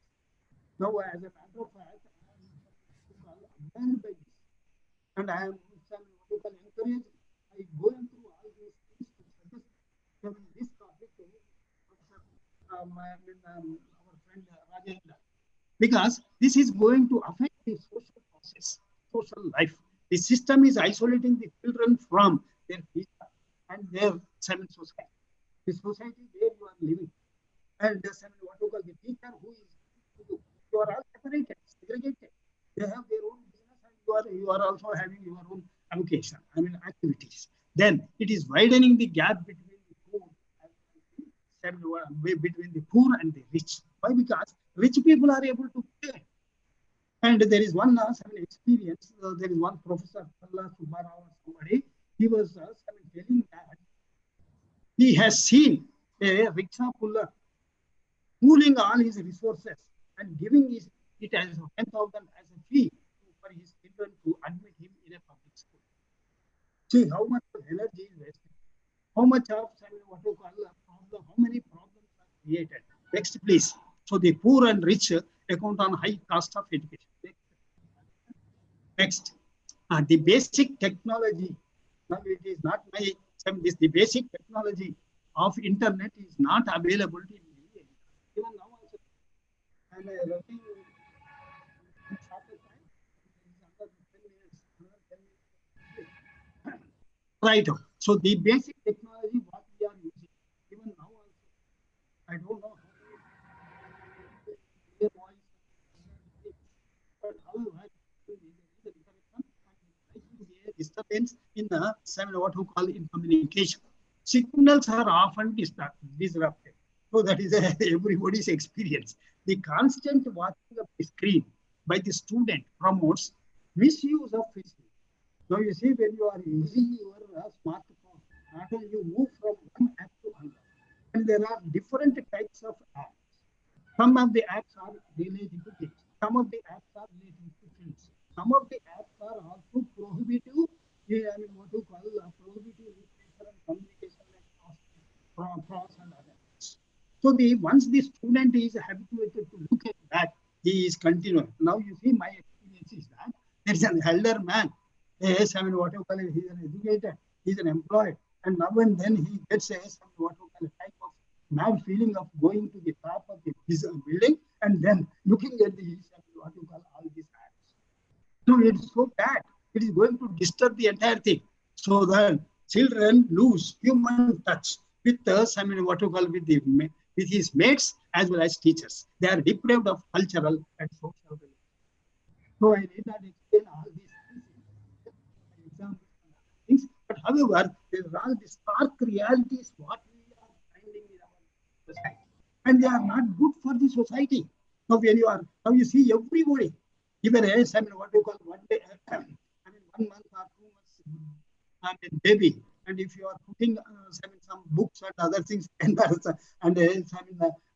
cell phone, children will touch the cell phone because the genes what they have received, the genes they received the new culture, they received the new what you call conditions outside the womb. So that will also now, and there is a type of communication between the inside the womb and the people outside. That is why Arjuna and then you have many examples in our mythology. Right? Next, please. The basic technology. What you call government of India. Unfortunately or fortunately, they are believing that this online system is going to educate the students. There is one scheme. I don't know how many of you are conversant with them and having idea about it. Pragyata. Under that Pragyata, there is Diksha, there is TV, Swayam, MOOC. MOOC means mass, massive, open, online courses. Then Air India. Of course, All India Radio has been what you call rendering service for the development of society earlier, but now they have stopped, and they have their own sources of learning. So these are all the things which have been introduced by MHRD very recently. Right? Next, please. Diksha, TV, Rajendra, next. Yeah. Okay. Now, the social welfare department. Now there is a blending of these and what you call the mechanism and the techniques.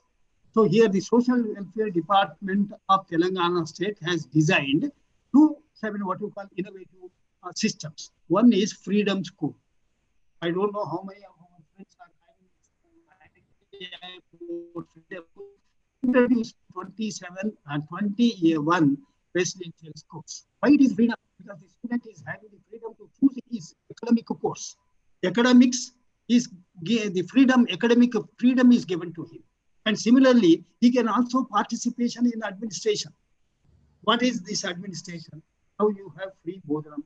And so therefore at that place, you will have so many problems. So in that way, the student can also, even the small student, so you see a 6 years boy, or 10 years boy can also what we call participate in the distribution and in arranging the food for the people. So in that way, they are having the freedom in academic aspects as well as administration aspects also. And then village study circles. I would like to call study circle only.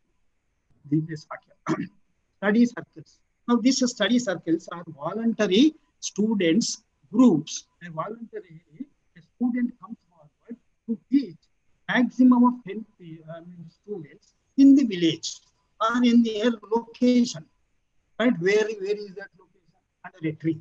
Right? We are going back to our traditional system. So under a tree, or to a Gram Panchayat office, or to what you call temple. You can also make the people to sit in the temple. And this is some interaction, a face-to-face interaction. There is no involvement of what you call this online system. The computers and other things are not introduced in that, are not coming in the way. This is a direct interaction with the students. But however, precautions are to be taken during the COVID period.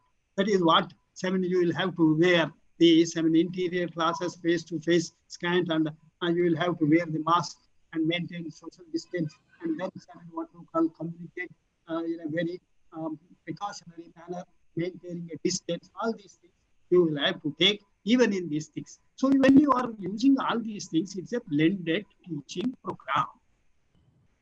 Depending upon the situation, we can adopt freedom school or what you call study circles, villages study circles. Voluntarily, a student is coming forward to teach. Right? Next, please. Now here, when you are arranging these things, there is one concept. I don't know how many of our friends know about it. There is a concept, human library concept. What do you mean by this human library? They are not kept in the racks. Human beings are not kept in the racks. But if they are having the knowledge, their knowledge is kept in the mind. They are always available to you. So when you say, voluntarily the student can organize a class, then it is nothing but he is sharing his knowledge with people. Now, if you want to make it a formal system, there is a human library system or a concept introduced by Ronnie Abergen, Danish. He is a Danish and he is the author of this concept. Now it is introduced and it is existing in 88 what we call places, 88 countries, and about 2,000 centers are there. Human libraries are created, and even China, there are 2 human libraries organized. It means a systematic organization of the elderly people. So it is what Roniam, they must periodically interact. It is created by forming of groups of elders, experienced people with social awareness. Right? Social awareness is important. You can also consult. Now you see my experience in good olden days, of course 30, 40 years ago. Now Warangal was not like this. 30 years ago, 50 years ago. Now whenever a small issue, say like fixing the, what you call the Akharabhyas. So with whom we have to consult. So there used to be what you call elderly man available in our community or in our place. So we used to go and ask him, what are the things to be organized? What are the things necessary for Akharabhyas? So all these things used to be drawn from their experiences. So if you organize, if a teacher is having the responsibility of organizing such type of human libraries in their areas, and particularly in non-metro areas. And even in cities also like Warangal, Haramkonda, and then you can also have PR. Nowadays you are having different what you call associations, Kaula associations, and then what you call writers associations, and then so many associations are there. Similarly, you may also have large number of experienced teachers, retired experienced teachers. You can share their experiences. You can share their ideas by organizing human library system. Right? So next, please. I think that is, thank you. I think next, thank you. So, but it is not final. If anybody is having any questions to ask, I am available on the screen. And Dr. Mahendra Kumar to everyone. Feedback from please. It is for the Rajendra to give. Good afternoon, sir. Good afternoon, sir. Good afternoon. Good afternoon. Very. How are you, sir? How are you? How are you, madam? Fine, how are sir, you? Fine, sir. Fine, sir. Where are you? Now, where are you working? Say, now, where are you? I'm on campus, sir. Pardon? I'm working in the campus, sir. Campus. Very good. Very good. Very rarely nowadays, there is no occasion, and even this corona is stopping everybody to have move. What you call meet the friends. Right. How are you? Right. How are you, sir? Fine, fine, fine. I remember to have seen you. Yeah. You are also my student? Yes, sir. You are the guest lecturer for us in LB College, sir. Thank you for remembering me. Even I must also thank Professor Rajendra for choosing me to share my views with you people. We are very much highly thankful to you, sir, for blessing us. Even at the age of 15 years, it is my duty. It is my duty. You have shared your own experiences, which are not being expressed. Now I hope our friends like the friend who is available. Now, sir, our request. Please. Now I request Dr. Ranjana Rajak. Dr. Yes. Ranjana Rajak, Assistant Professor, Vasisht School of Management, Indore, to propose a formal vote of thanks to Professor G. Krishnamurthy Garu. Thank you. So have they taken much time? Dr. Ranjana Rajak. Yeah, am I audible, sir? Yes, sir. Oh, It's- yes, it's yes, audible. yes. Very nice to hear you. He is from Very good Indore. afternoon. Very good afternoon to one and all present here. On behalf of entire fraternity of management, I, Professor Ranjana Rajak, extend my heartfelt thanks to our today's session speaker, Professor G. Krishnamurthy, retired Professor of Commerce, Kakatiya University, Warangal. His insight lecture was on COVID-19, role of teachers in sustaining the society, was full of wisdom and information. Thank you, sir, for giving us your precious time and sharing your valuable knowledge with all of us. And yes, we all teachers will undertake activities to improve our performance indicators. Thank you so much, sir. I would also like to thank the organizing team of the University of Commerce and Business Management, Kakatiya University, Telangana, for arranging an informative and knowledgeable one-week FDP for all academicians. I would also like to thank all the participants who have shown their keen interest in participating in this one-week FDP. Last, I would also like to thank the organizing team for giving me the opportunity to propose vote of thanks in front of you all. Thank you once again. Thank you, Thank sir. you, madam. Thank you, Dr. Ranjana Rajak, madam, for proposing vote of thanks. Rajendra, Sir, kindly arrange some copies of these things, to whoever. Okay, I'm sending all the copies to. Oh yes, all this. Oh yes, by late. Thank Then you, you can. sir, for blessing. Thank you, sir. Thank you very much, sir. Now, Thank you very much. Very kind of you. very nice. This is a facility. This is a facility, but how long this facility will continue and how many people can avail? Then, so it is not easy. Huh? will continue, sir. I'll tell you, right from the morning, I was very much worried. I mean, what you are worried, whether this Wi-Fi will come, work or not, how to operate. Yes, sir. Huh? Yes. So somehow we could carry on. Sir, you are competing with young teachers. Really, you are overcoming all of us. How can you? You are the role model for us. Online, it is great, sir. Yes. You are Thank our you. role Thank model, you. sir. Definitely, we have to follow you, sir. And sir, every day he Thank you reads very much. 3 newspapers. It is not ordinary thing. Namaskar to everybody. Thank you, sir. Thank you, sir. Thank you. Thank you. Now I request all the participants tomorrow to join in the 4th day, that is on 19th July 2020, that is Sunday. And we have again 2 lectures, 2 teachers, we have 2 professors. That is from 10 to 11, Professor Lalita Ramakrishnan, Central University, Pondicherry. She is going to deliver on the topic career prospects of commerce and management students during COVID pandemic situations. So it is also very good topic to build morale among the students in turn by the teacher.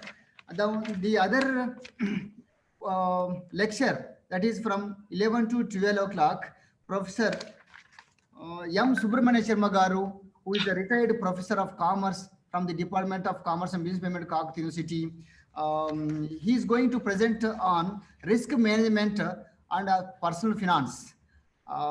Tomorrow you make use of these lectures, and definitely it is also a fruitful discussion will be taking place tomorrow also. You must participate in the discussion so that this 1 week FDP will becoming a fruitful to the society as well. Thank you, and thank you one and all. Namaste.